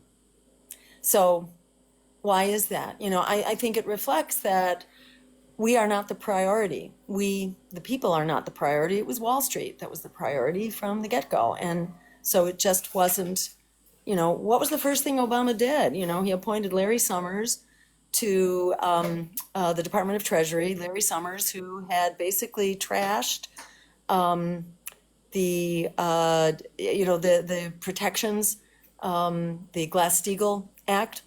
That was Larry Summers, who basically laid the groundwork for the crash of. We talk about that a lot. Yes, a exactly.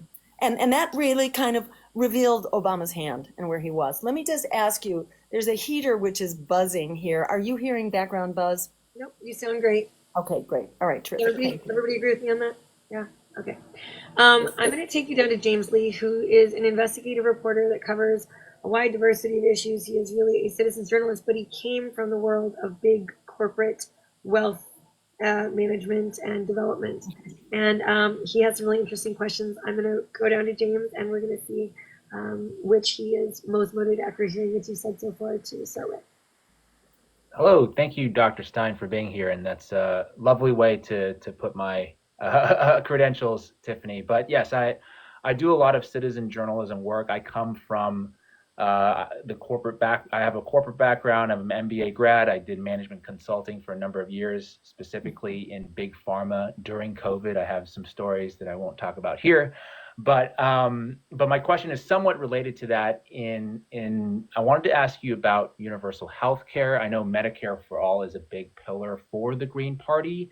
I personally believe that people should have access to affordable health care. Everybody, that should be a human right.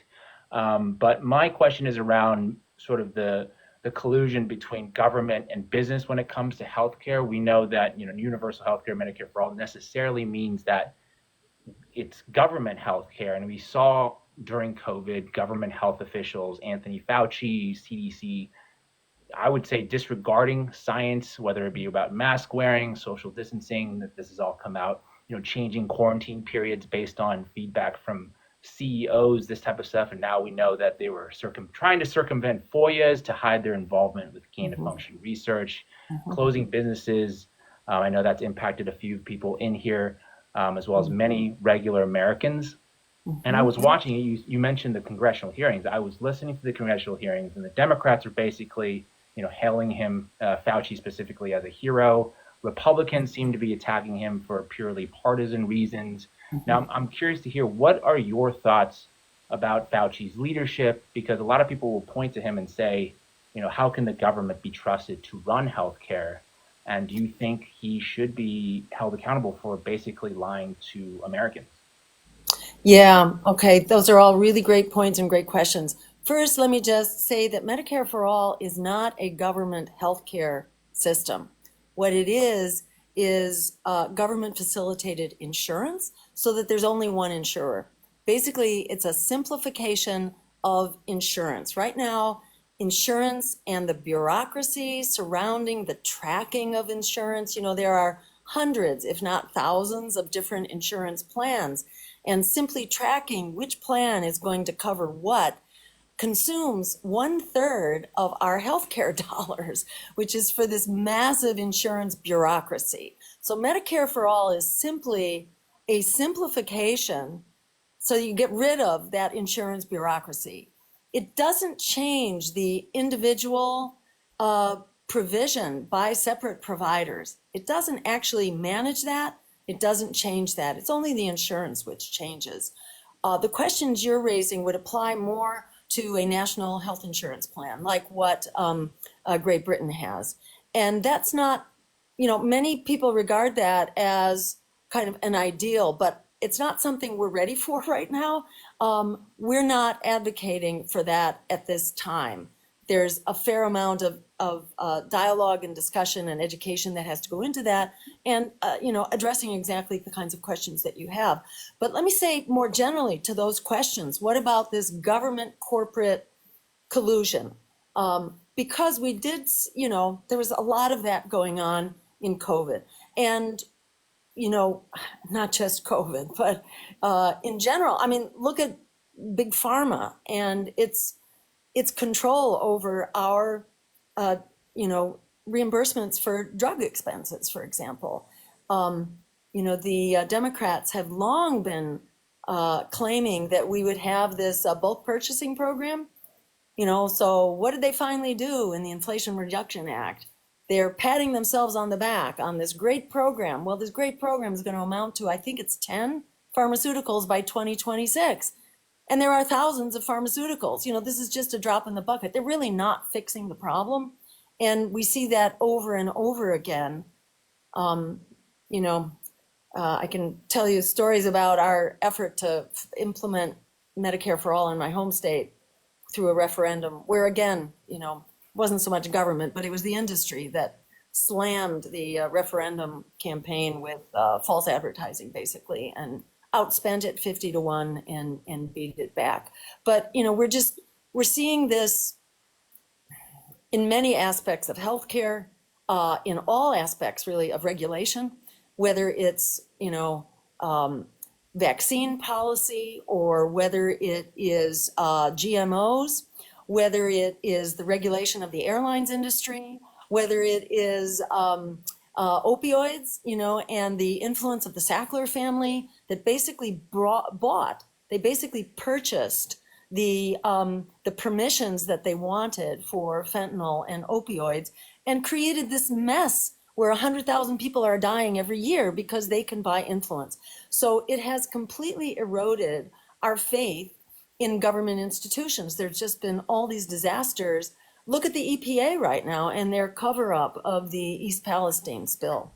So, one of our fundamentals in terms of democracy reforms is not only that we have to get the money out of politics so that corporations cannot buy policy, but we also have to close the revolving door so that CEOs are not moving from Monsanto into the FDA, where they can then approve GMO foods, because they are going to make a lot of money doing that. So we have to basically clean house and restore the integrity of these institutions. And that's essential for anything, for any healthcare policy or environmental, everything. We need a fundamental reboot of our democracy and the fundamental reforms that we need. But that's not impossible. This isn't rocket science, and there's very strong support for this, even though it never gets mentioned. It's never mentioned as a priority, but this is a major priority for us. I don't think the president has executive authority here, although actually, in terms of the regulatory boards, I don't know. And actually, we need to look into that to find out, how much executive authority could the president have to shut down the revolving door? Because that would be a big step in the right direction and would begin to, I think, really improve the sense of trust from which we can then begin to implement some reforms. Yeah, no, I just want to respond really quick because I think that's really, you make a good point there in terms of accountability and things like that, which oftentimes is now being thwarted specifically because of partisanship, where, Democrats, because of their backing from corporations or big pharma or something like that, they're like, oh, well, we can't attack Fauci because that would expose our own dealings in the background. So how would you, if I could follow up real quick, to kind of, I guess, break this sort of partisanship up or this party politics up in order to hold government bureaucrats accountable? Yeah, I mean, and I think that's where we have to have meaningful congressional hearings, as opposed to, congressional hearings that are trying to score political points. And, I think these concerns are really important. We do need to hold them accountable. That said, let me tell you that, when I was in medical school, that kind of manipulation was absolutely, it was the rule. And when I was first in my training, it was debated whether physicians should even tell their patients the nature of their illnesses and their diagnosis. There was just this incredible paternalistic, approach to healthcare, which was just horrific. And that was the way that it was done. That was just like routine. And so, to some extent, I see Fauci, he's still like a living, dinosaur from that era. And I totally get where he's coming from. That doesn't justify it or make it okay. We have to hold the standard higher. And what especially concerns me is, the whole origins issue and the lab origins, for which the evidence is really strong now. But still, the information is not forthcoming. We really need to know what's going on. Some years ago, we used to call these labs bioterror labs, where this kind of research is being done, which is extremely dangerous and really puts people at risk. And, we need to get down to the bottom of this story here, because, the next pandemic may just be days away, Yeah, yeah. Thank you for that answer. Because exactly. Now we're hearing stuff about the bird flu, and I'm reading about gain of function with bird flu and trying to make that more. Monkeypox. Yeah. The Which is monkeypox nuts. papers just came out as well. Mpox, I think they're calling it. That just came out as well. Yeah. I know. Oh, go ahead, please. I'm sorry, Dr. Biden. No, I'm just agreeing with you. Great point. I'm going to come over here to Ian, because I know that Ian has a limited amount of time with us, and he's very busy. Ian, I think you had some combo questions or maybe some sequential questions, so I want you to run with it. Yeah, thanks for stopping by to talk to us, Dr. Stein. My pleasure. I did have some questions about Wall Street, but you spoke really eloquently about getting corporate power under control and getting the revolving door closed. And so you tackled a lot of what I'm sure the same answers would be about, tackling the powers of Wall Street. And I can't help but hear the sort of like direct to the pointness of all your answers to the real issues at the base of a lot of things. And one thing that I report on a lot is the CIA and the intelligence agencies that are playing games in our media, playing games in our foreign policy, playing games in our corporate world. And I wonder, what would a CIA look like in a Jill Stein presidency? What would you have them doing, and what would you stop them from doing? What dirty laundry would you intentionally air out, and how would you handle that rabbit hole without hopefully um, letting something bad out of a box, so to speak? I think we have to come to terms with our history here in the same way that the Church Commission, just had at it and exposed the history we need to know, and even if the CIA, assassinated JFK or whatever they did, I think we have to come to terms. Who are we protecting here? Right now, the CIA, is just destroying our world. And we are making, we're making a beeline for oblivion right now. We have 3 nuclear wars, that we're potentially butting up against between China, the proxy war in Ukraine, and, and the expanding genocidal war of Israel against Gaza. All of these can go nuclear.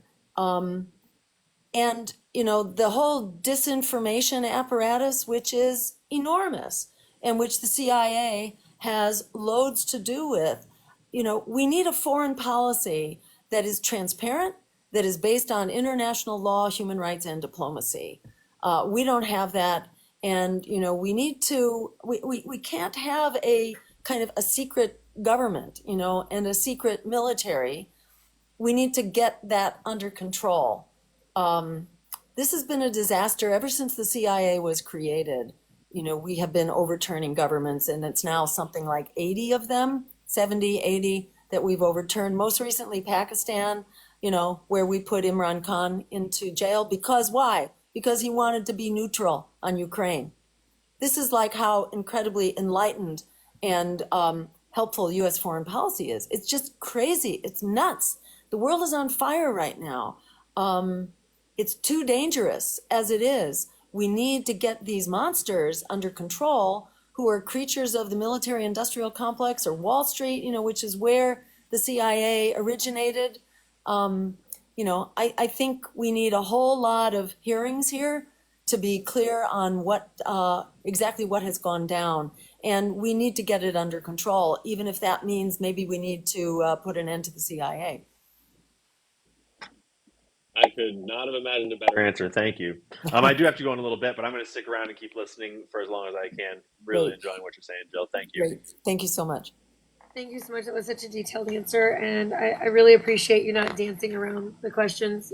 We've actually had really great luck with all of the third-party candidates that have come on, just being incredibly forthcoming and just wanting to talk to the constituents. We only wish that, the people that actually want our attention and are losing it would listen to that, right? So which is why they need to be removed from power. I think they have earned their exit here many times over. And I think what's really exciting right now is that so many people realize it, and that, this is a matter of standing up for our own lives and our own future. It's really come to that. So I want to go back real quick to one of the statements you made earlier about the problem with the corruption in our judiciary right now. Yeah. You will have now heard from 3 women in this live who all came to TikTok because a billionaire or a government agency used lawfare to destroy their lives. Mm-hmm. I came to TikTok when a massive private equity firm wanted to break up a union I was the president of.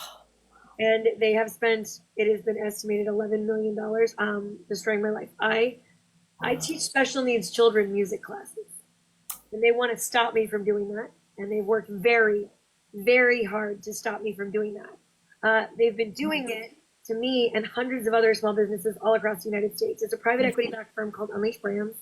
What is it called? Sorry? Unleashed Brands. Unleashed? Unleashed. Okay. And are you based out of Massachusetts?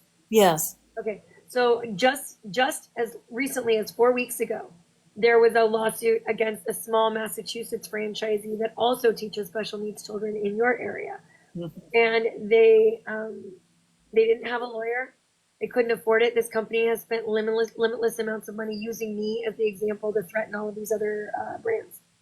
during what they did to me, they forced all of us into secret arbitrations, and they exponentially drive up costs.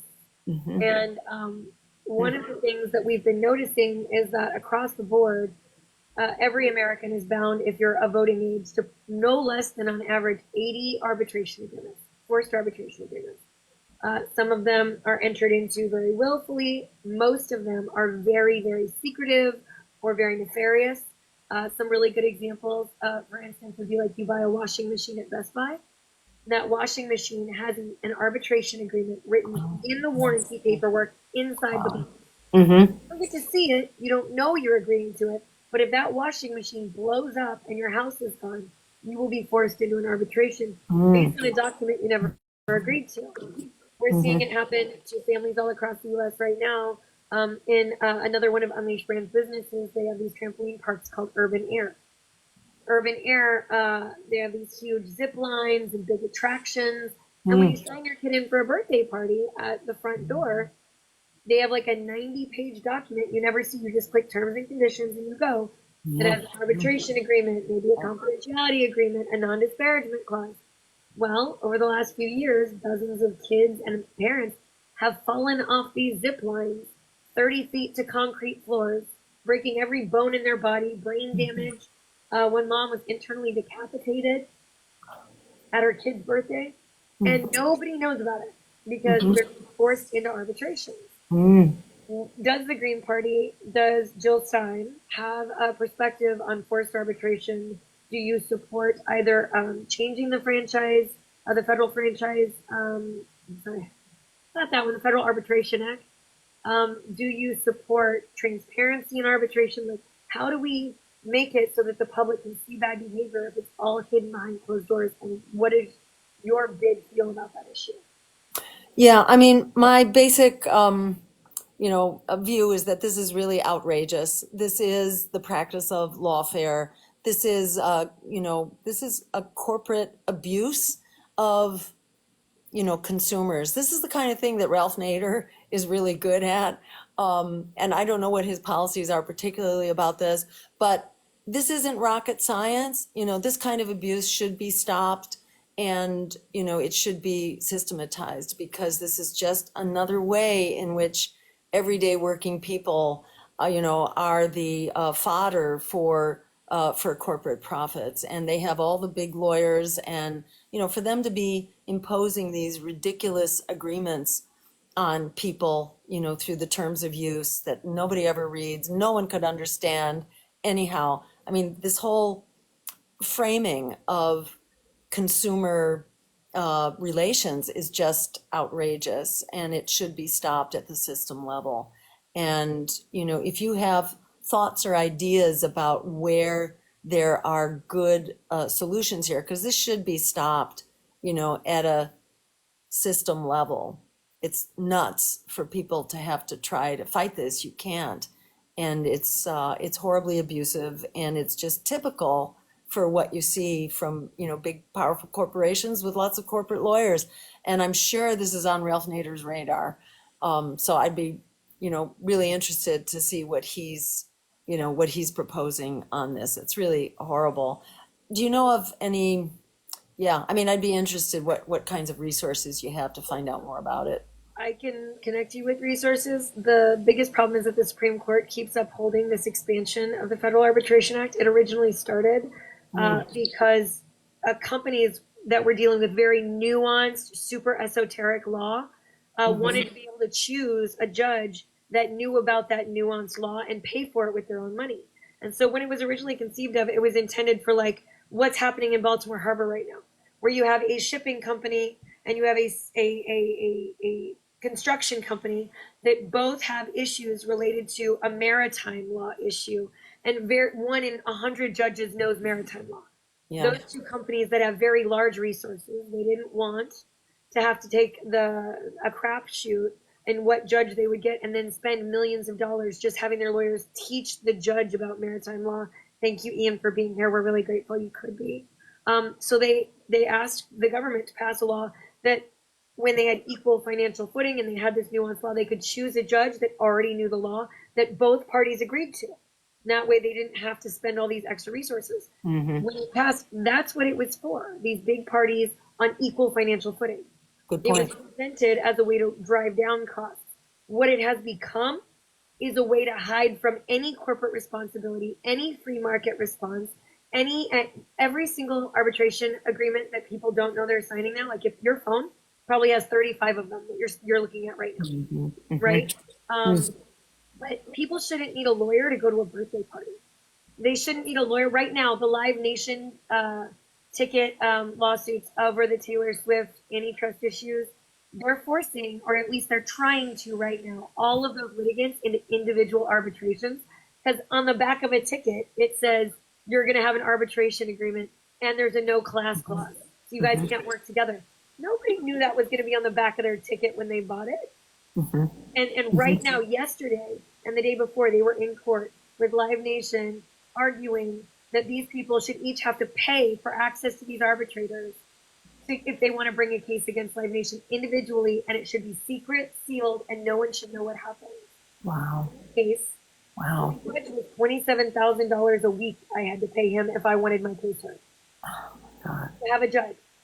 $27,000 a week for a regular everyday American. Wow. So it's a big issue. And one of the worst parts of it is the Federal Arbitration Act doesn't require them to follow the law. The arbitrators can just write their own law. But nobody knows that when they agree to an arbitration agreement. So it becomes this, this always seems to be the question that our candidates are like, this is a really hard one. And it is a really hard issue, mainly because nobody knows it, because no one's talking about it, because it's all hidden, right? But they don't have to follow the law. And at a minimum, we could start by passing an amendment to the Federal Arbitration Act saying if the arbitrator doesn't follow the law, the ruling gets thrown out. Right? Like that could be a baseline. But we could also pass something that says the parties have to spend equal amounts of money. So if you can only afford $1,700, that's all they can spend. Yeah. It's just hard to get to that point. But I'd love to give you some resources on it. Yeah, great. I mean, this is not rocket science. You know, this is horrible abuse of, innocent consumers who are basically being trapped by these predatory, corporate legal lawfare, basically. Yes. This is outrageous, and it's not hard to fix this. It's just a matter of, kind of understanding the wonky details here, and then, prohibiting it, exposing it and prohibiting it. And, having a government that's on your side, instead of on the side of the corporations, because they'll just keep, they're perfectly happy with making their big donors richer, So, yeah, I'm really sorry you've had to go through that. That's really horrific. And I look forward to getting a fix on this and adding it to our agenda. We love that. I'm going to come over to Tony because I know you have a couple questions, Tony, 3 if I'm not mistaken. So let's see where you are. If one's already been answered, where you'd like to enter the chat. First of all, thank you for being here. I'll be the next one in line to say it. It's getting late here.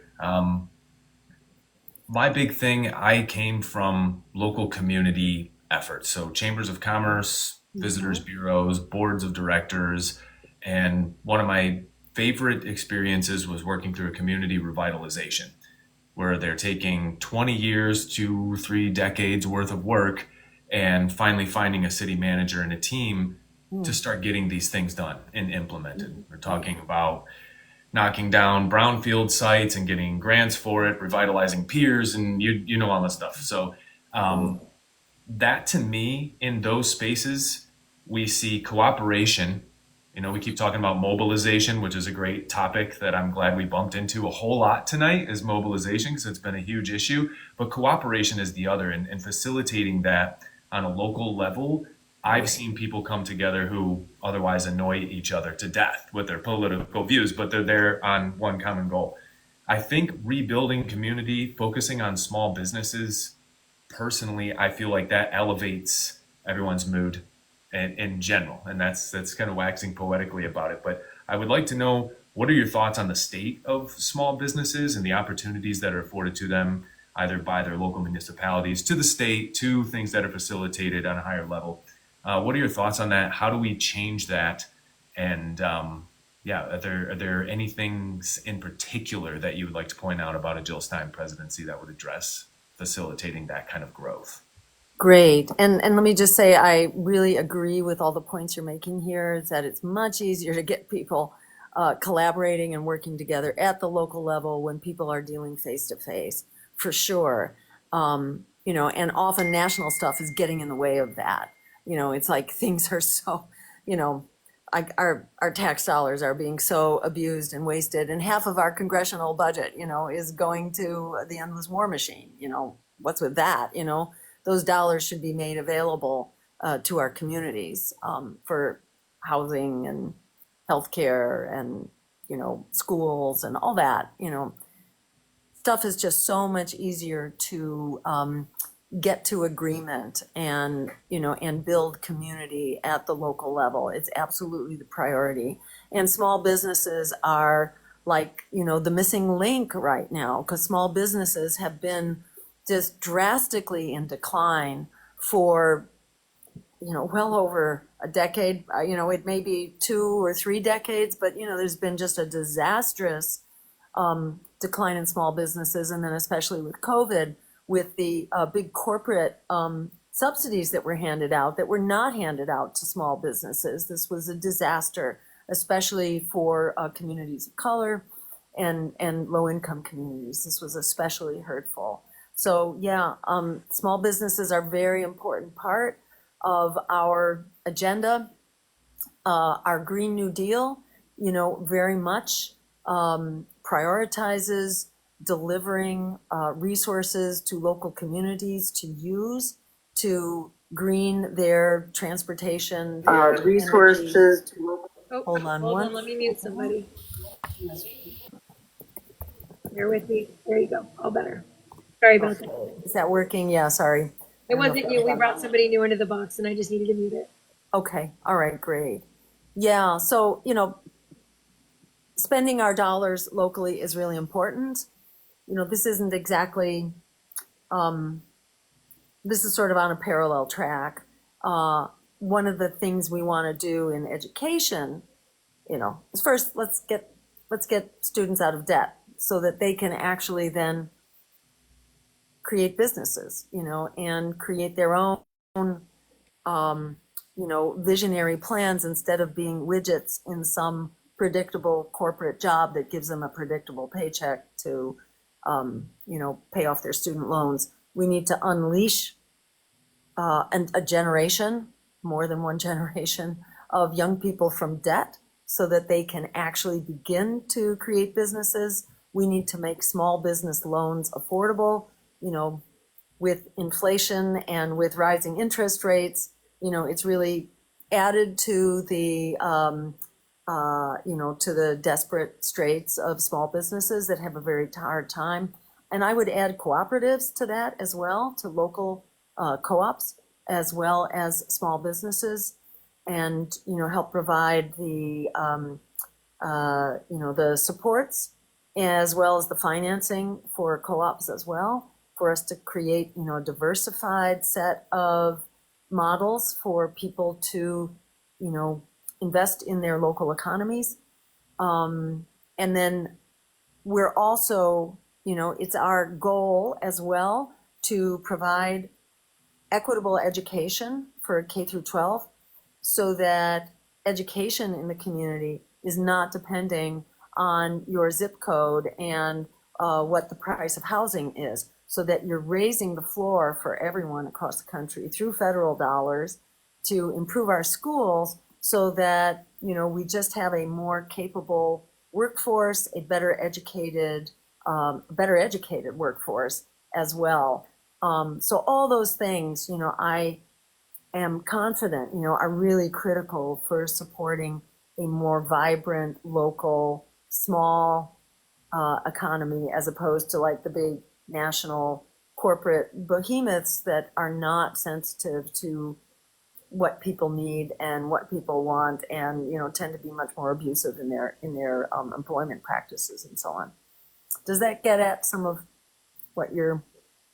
Yeah, I appreciate that answer very much, and I think a lot of people the rhetoric surrounding the office of the presidency. They say it's just a puppet or a figurehead. And we all know that's not necessarily true. But as a figurehead, this might be a little philosophical, and that's kind of my bag. But I have to ask, like, what do you feel should be represented to such a divided country, knowing that people have been torn apart ideologically and everyone feels so far wing, while those of us who feel a bit more moderate, what is the way that we speak to a nation that is so divided? How do you believe we can start to lure people back into a sense of sensibility? And then I'll mute my mic.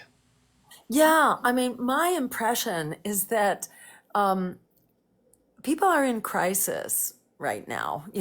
Whatever their ideology, people are really struggling right now. And some people move to the right and some move to the left based on that struggle.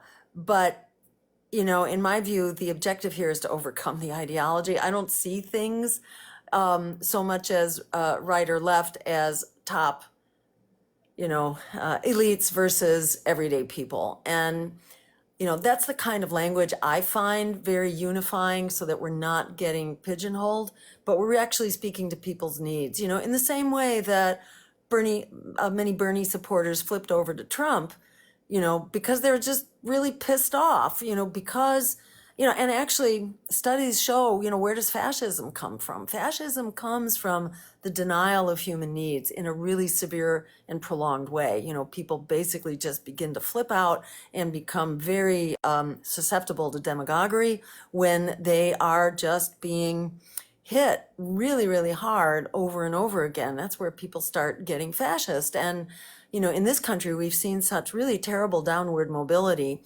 of working people, who've really struggled. So many people have lost jobs. It's really devastating, to lose jobs. And so many people are like outside of the workforce now and have been chronically unemployed for a long time, or they're being forced into really marginal jobs with really low pay and horrific working conditions.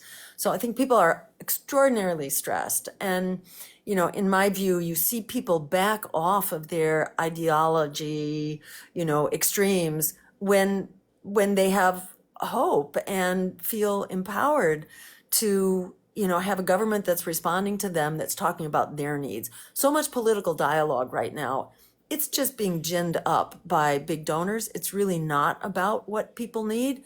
It's this totally fake diversionary conversations that people get sucked into. We really need to be talking about the healthcare crisis and the housing crisis and how we meet that, and really putting real solutions on the table. And also recognizing what an incredible drain our imperial foreign policies are to us. Half of our congressional budget is being spent on the endless war machine, which delivers disasters like Afghanistan and Iraq and Libya. This is just, and Yemen for that matter. These are disasters which are incredibly costly. The average American household this year alone is paying $12,000 for basically to support the Pentagon and the endless war machine. $12,000 this year alone that we could be spending on things that people are desperate for the lack of. That's my sense here. We don't need some magical,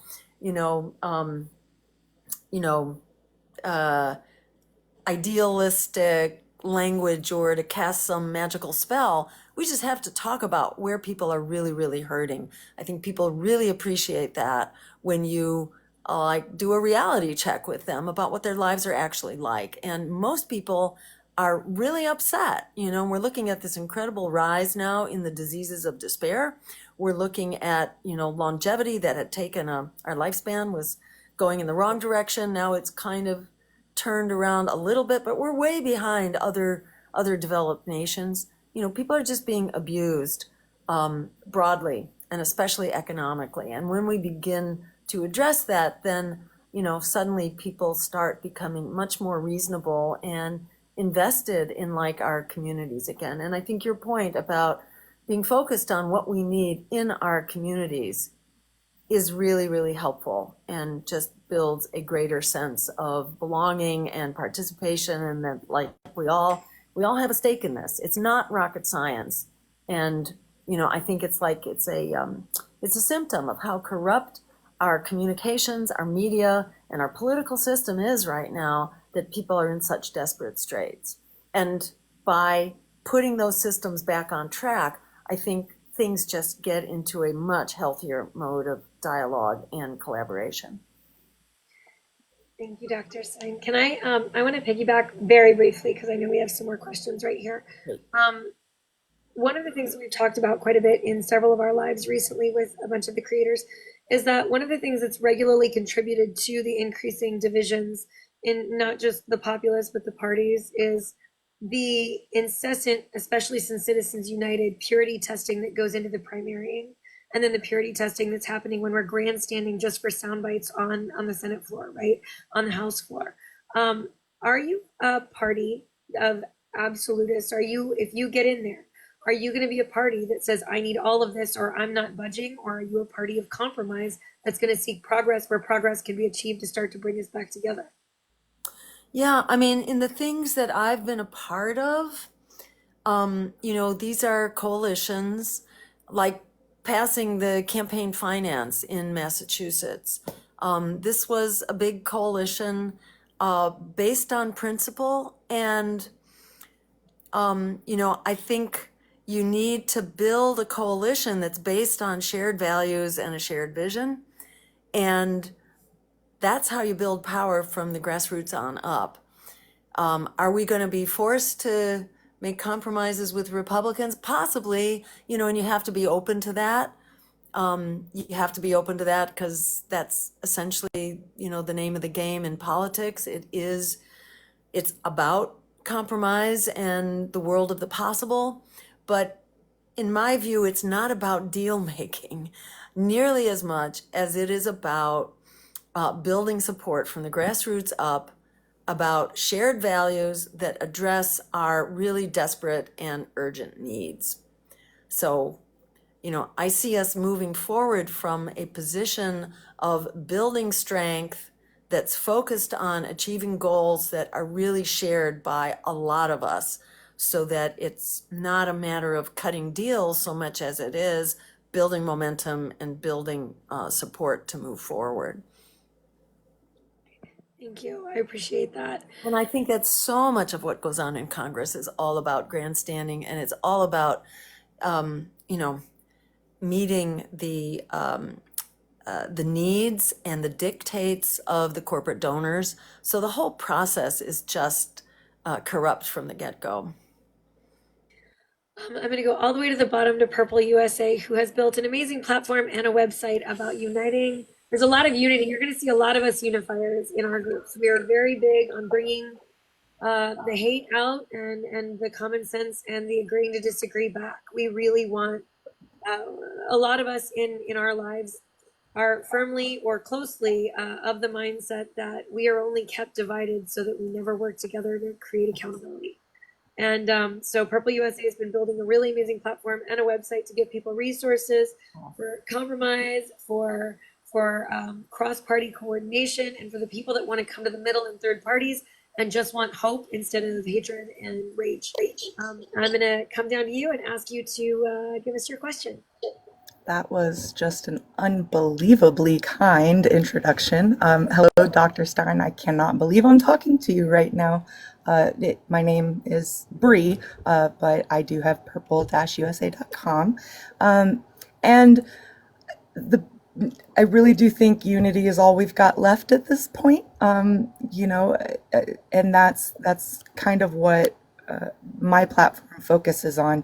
But I'm with you on the up versus down part. That's probably where you and I connect the strongest.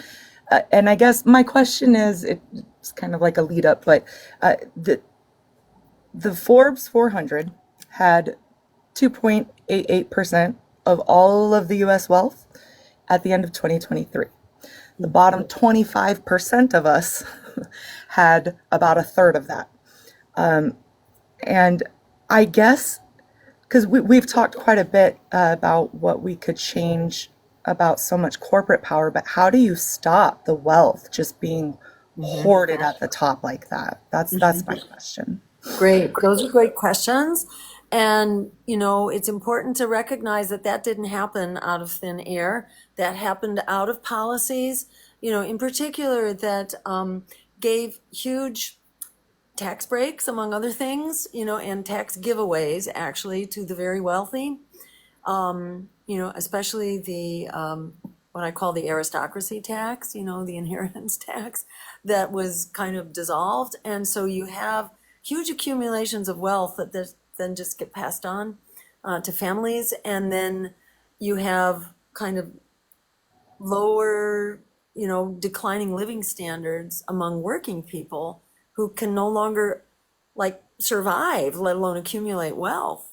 So the whole system is just very topsy-turvy, and it needs interventions at all levels. So we need tax reform, among other things, to relieve the burden on working people and low-income people who are paying a larger portion of their income, their very limited income now, than the super rich, the billionaires, and wealthy corporations. So we need, corporations, for example, were paying something like 6% of GDP in their tax base after the Second World War, and now it's down to 1%.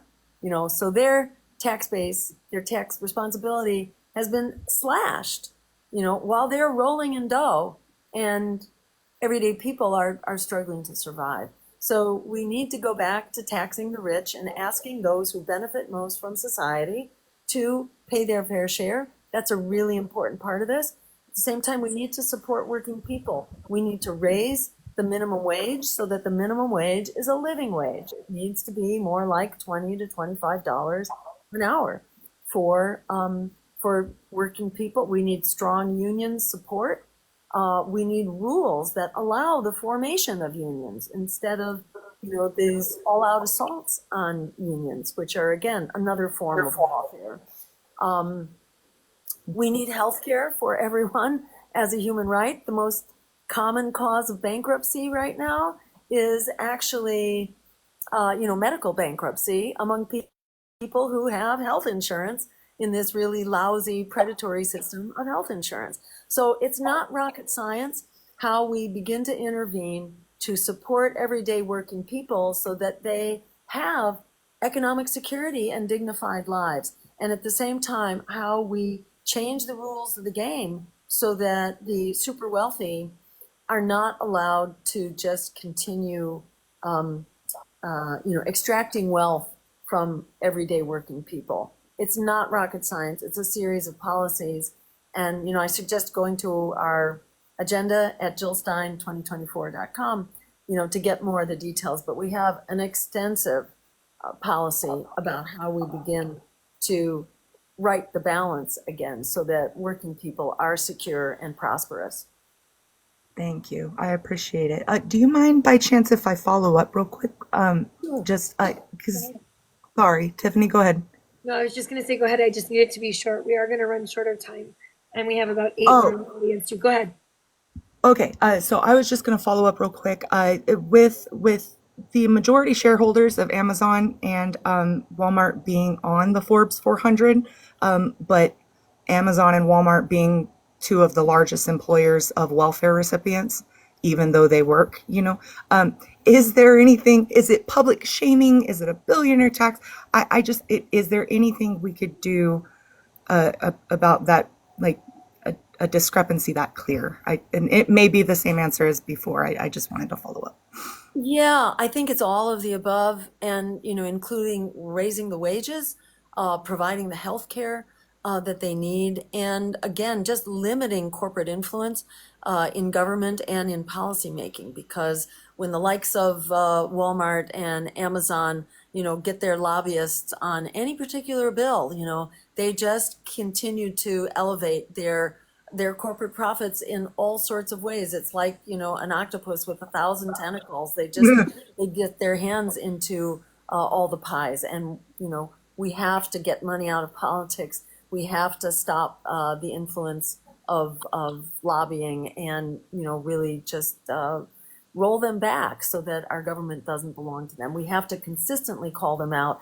And we need to, again, strengthen the power of working people to have influence over their working conditions in all kinds of ways so that this just doesn't go on. We need working people to be on corporate boards as well. That's one of our proposals, actually, that working people be 50% of the boards of directors of these corporations.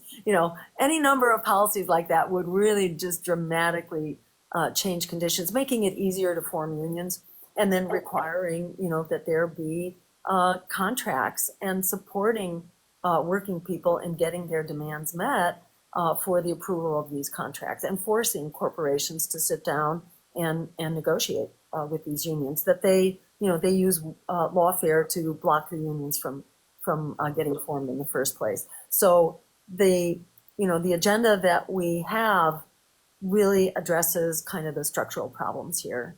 And we have to fix this, because this is the rule. It's not the exception. This is happening to working people all over the place. Awesome. Power to the people. Thank you. I appreciate it. I'm going to piggyback on her real quick because I agree that living wages are essential. I also believe that right now we're not really in a capitalist society, although a lot of people say we're in capitalism exactly the way it's intended. I would actually argue that we're in socialism for major corporations and capitalism for all of us.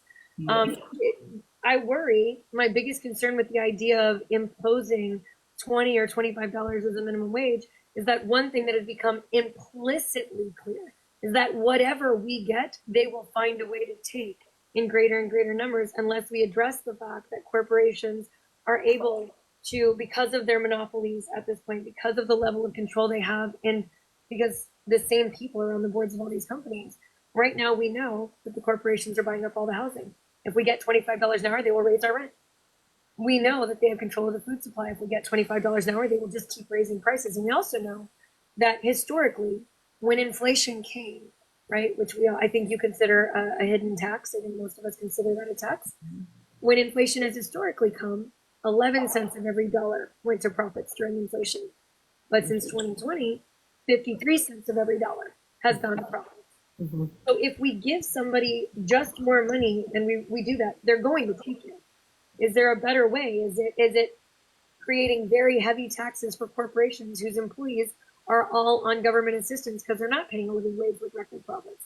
Is it that we have to stop giving massive tax breaks, or we only start giving tax breaks for reinvestment in communities and employees instead of tax breaks for literally anything except that? But I don't. Do you think that giving more money could ever come or curtailing their ability to take all of it? Yes, and in that, let me say, I don't think there's a silver bullet here.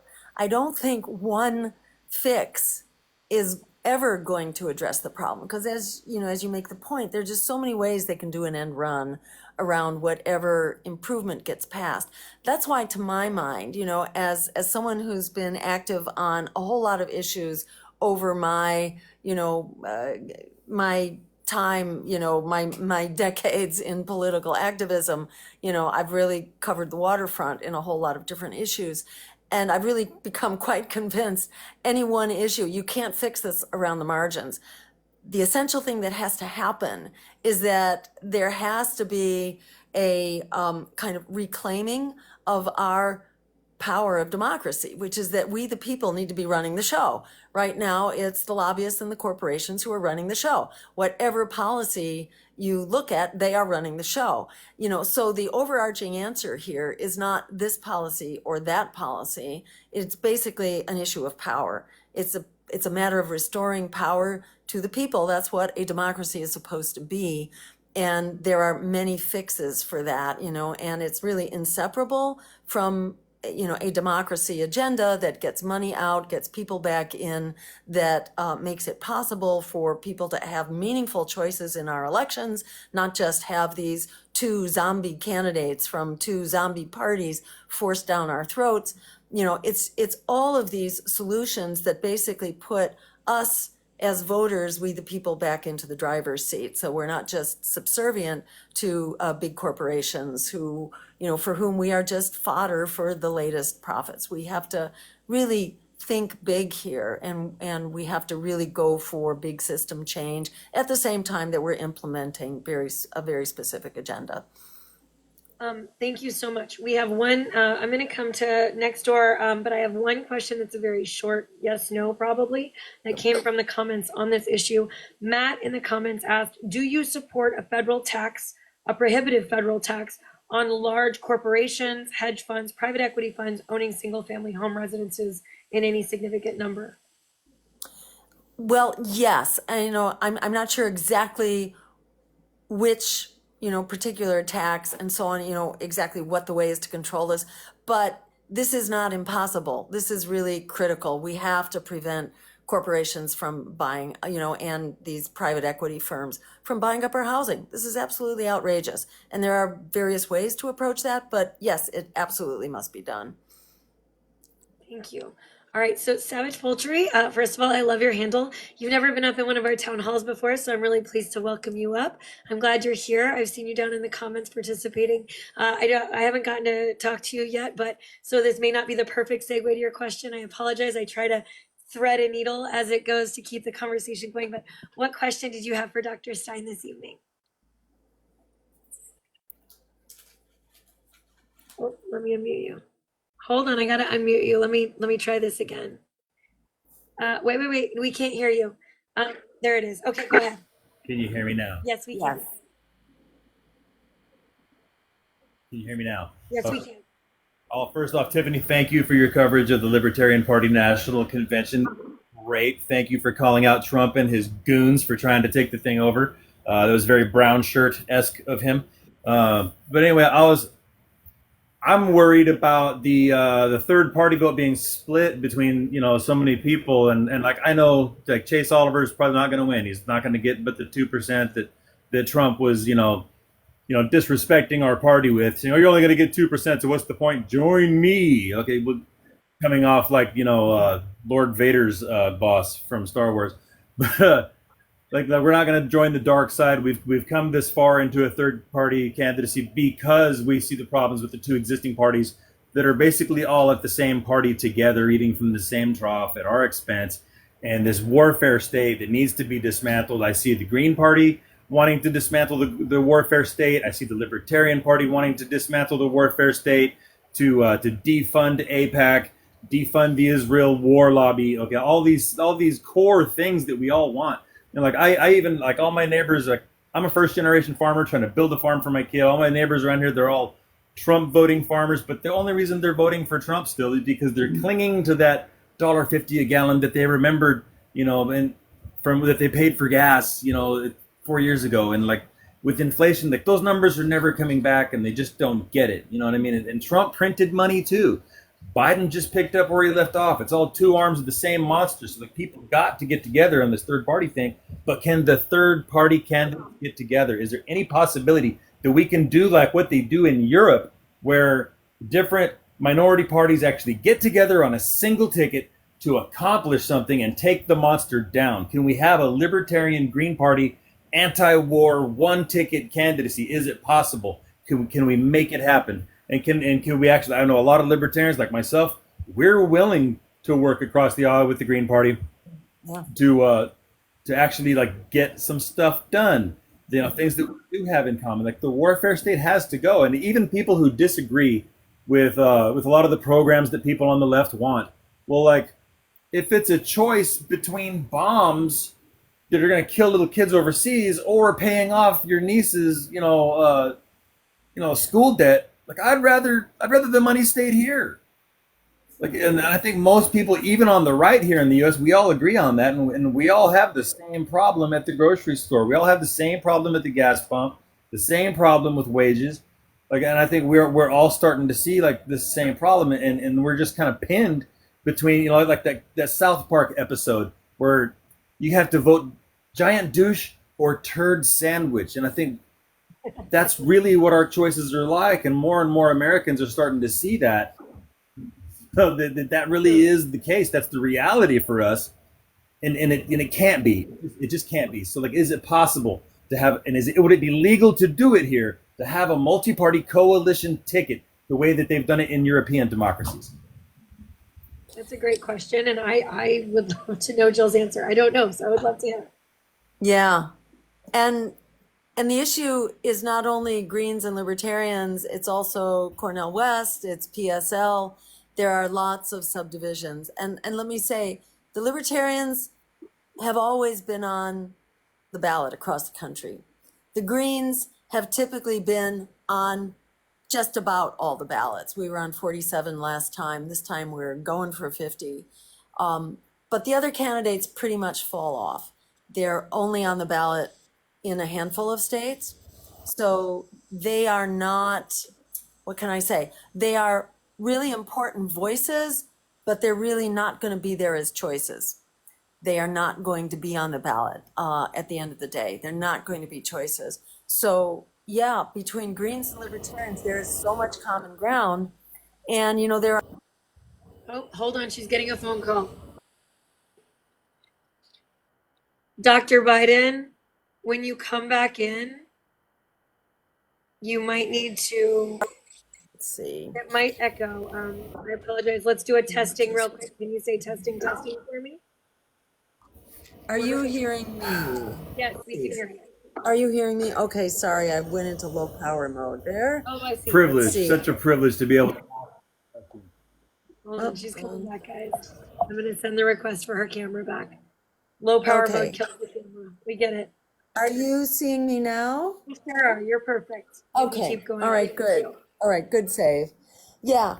So I just want to point out that Greens and Libertarians are doing a debate series together through Free and Equal debates. And there's a debate coming up. When is it? July 12th. There's a We just debate. invited to cover it. Are you going to be at Freedom Fest? Yes, in Las Vegas. Excited. I'm going to be covering Freedom Fest. Awesome. Well, you guys will get a live stream of it. Okay, great. Yeah, and you know, there's been a lot of collaboration and mutual support between Greens and Libertarians because we share the whole anti-war, you know, civil liberties agenda. So we've got a lot in common. And the more we can, you know, build solidarity, I think the better, in all kinds of ways. The other progressives, I think, are kind of going to be in the background because they're actually not going to be on the ballot in significant numbers. Yeah, that makes sense. So you guys have had a long-standing mutual support with the Libertarian Party, though, is what you have said. Yeah. Yeah, you are. And I apologize for misspeaking, guys. I had 3 canceled flights overnight. I haven't been to bed yet, and I woke up at 5 a.m. Can we add? West Coast. I'm sorry, guys. I apologize. I didn't mean to. I had the word written in front of me, and I said it out loud from a comment. Oh. I apologize, guys. I did not. All right. No worries. All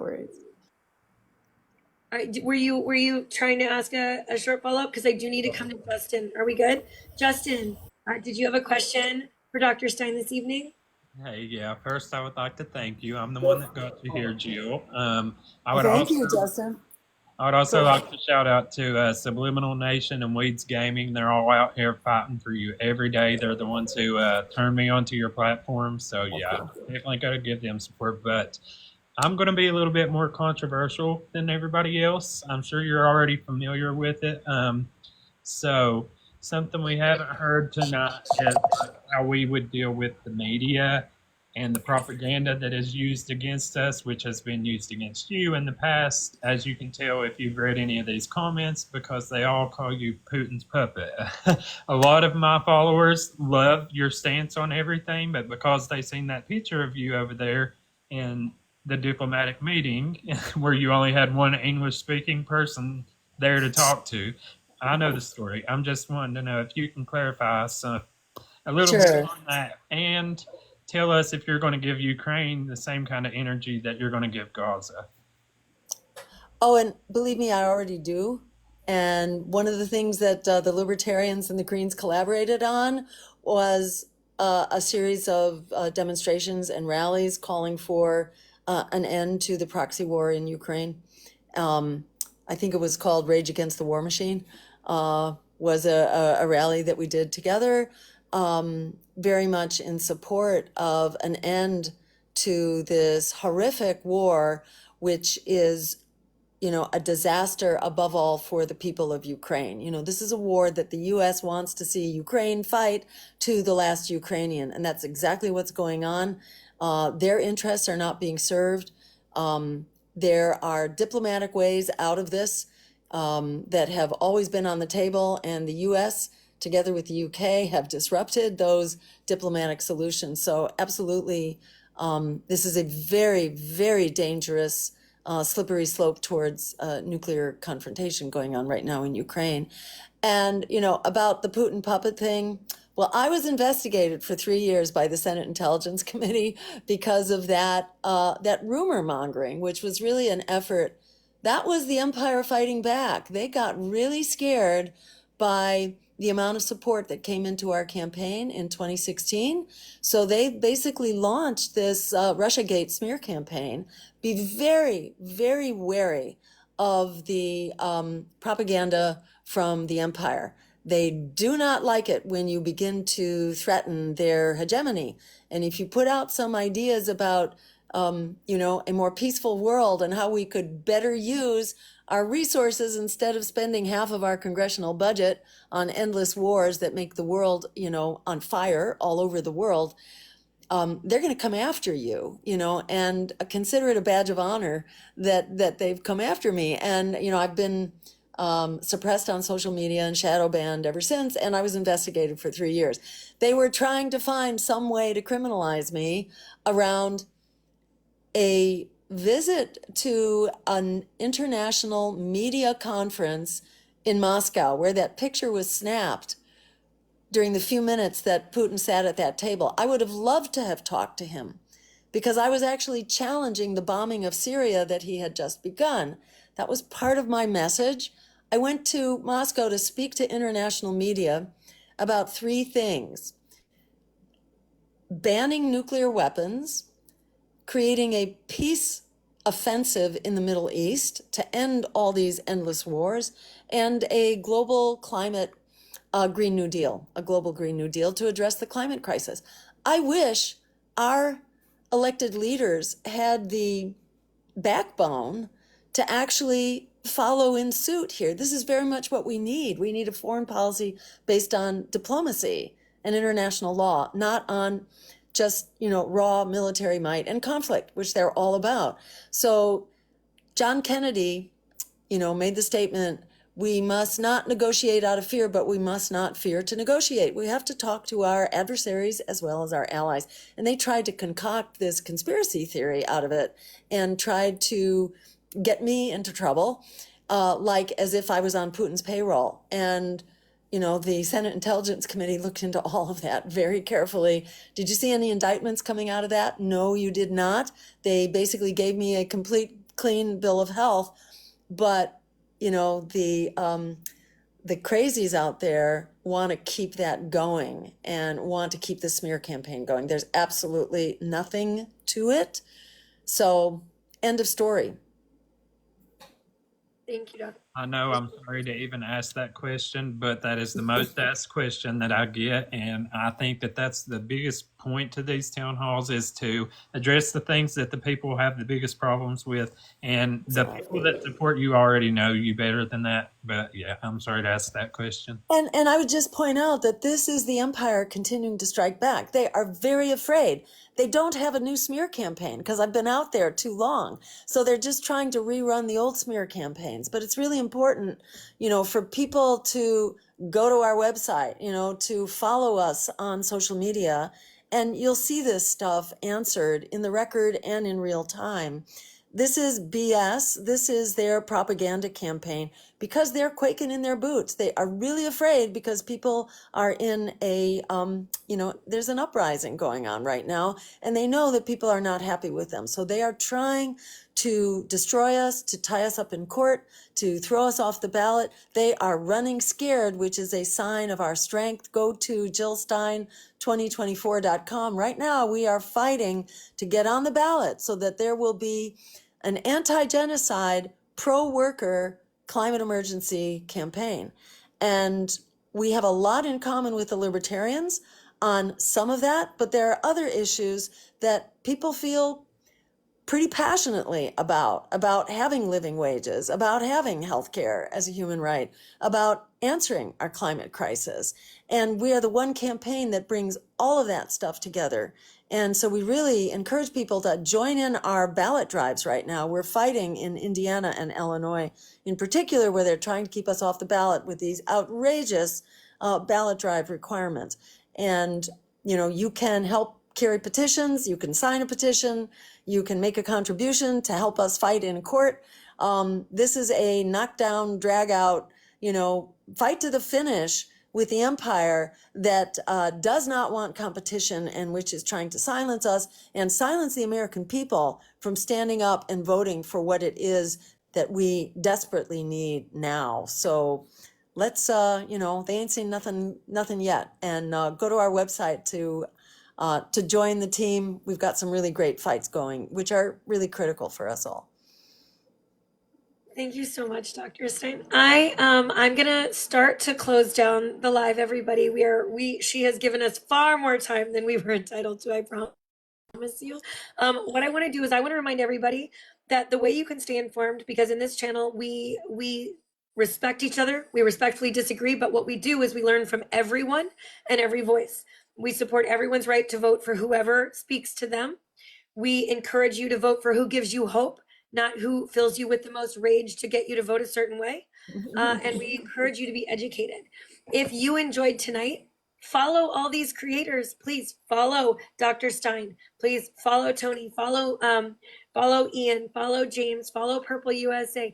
Follow Wicked Witch of the West. Follow Amy Nelson if you want to support their battles, their fights, or what brought them here. We are very hopeful, Dr. Stein, that you'll come back on and visit us again. I'd love to. I think this is great. This is exactly what democracy needs. Keep it up. We need more of this, and I'd love to participate anytime. I think we're going to see north of 70,000 through the live tonight. Based on what I'm seeing early, I think we're well north of that. I've written down over 140 questions we never got to in the comments. So everybody, please go follow the creators. Follow Dr. Stein. I will be covering Freedom Fest debate in mid-July. So everybody stick around if you want to see these third-party candidates debating one another on the stage. We would absolutely love to have you streaming with us there. And I don't want anybody to forget, we have more upcoming town halls coming up. Dr. Stein, when you come back next time, we can do open forum like this, or we can choose a single topic you really are very passionate about. With that, I am going to start dropping folks down out of the live. Just everybody, please, thank you. Thank you for being here. It has been a privilege and honor to have you. Thank you for trusting us to bring constituents and candidates closer together. And for everyone in the comments that knows they want to vote for Dr. Stein, for everyone that knows they want to vote for another third-party candidate, for everyone that knows you want to vote for one of the two primary parties, as long as you respect each other when you talk about it in here, we want you here and we want you to come back. Because we're all going to become better when we talk to each other like this, and when we don't allow them to tell us that we should disagree with each other, and that means we can't discuss and learn from each other anymore. I'll remind everybody we are back this Thursday. We are going to have Robert F. Kennedy Jr. on. The topic this Thursday is the sickening of America. We're going to be talking about big ag, big pharma, and if you're interested in that topic, Dr. Stein, we'd love to have you back on to have that one too. So please, I would love to be in contact. We can do other topics with you down the road, because we want all of the voters in America to hear from all of the candidates at their fingertips on election day. We want voter access. We want them signing petitions, whether they want that candidate or not. We want them on the ballot. And with that, guys, we are going to bring to a close our third presidential series TikTok Town Hall this evening. Thank you for coming. We appreciate you. I will get your team a full downloaded video of this. It will take a few days because it takes them a few days to process it. And otherwise, we're going to start dropping everyone out. Okay. Thank you so much for being here. Peace out, everybody. So grateful. Great show, Tiffany. Great job. Thank Thank you so much. Keep up the good work. Thanks To for all being of here. you. Thank you. All right, guys, I'm dropping everybody down. How, what did everybody think? I'm gonna, you guys are still up here. I'm gonna close it, but I hope you guys enjoyed it. I hope everybody enjoyed the entire evening. It has certainly been all the rage in the comments. So There's lots to unpack from this one, guys. And I'll get some sound bites and clips posted in the next couple weeks. It will take TikTok a while to process one this long. Like I can get a low quality version right away, but the HD version comes later. So I'll work on that. I'm going to stress again, everybody, please go follow our creators. For whoever is making cool things on the bottom of the screen, thank you so much. I appreciate that. All of us up here work for free, but it's worth it. It really is. And I hope you guys all see value, whoever your candidate is, however you're growing in your journey to your vote this November. I will never, ever, ever tell you who to vote for, and neither will anyone else in my feed, because if they are, that's the only way you're getting dropped down. We don't shame people for their votes. We're just here to learn from one another. We're here to agree to disagree, grow, learn, and at the end of this election, work together so that we never have an election like this again, ever. We all want to vote for hope. None of us want to vote for a lesser of two evils. We know for a fact 80% of America does not want this matchup. And so for everybody, I just want us all to be a little more hopeful in the elections to come. But we have this election right now, and we have lots to be hopeful for.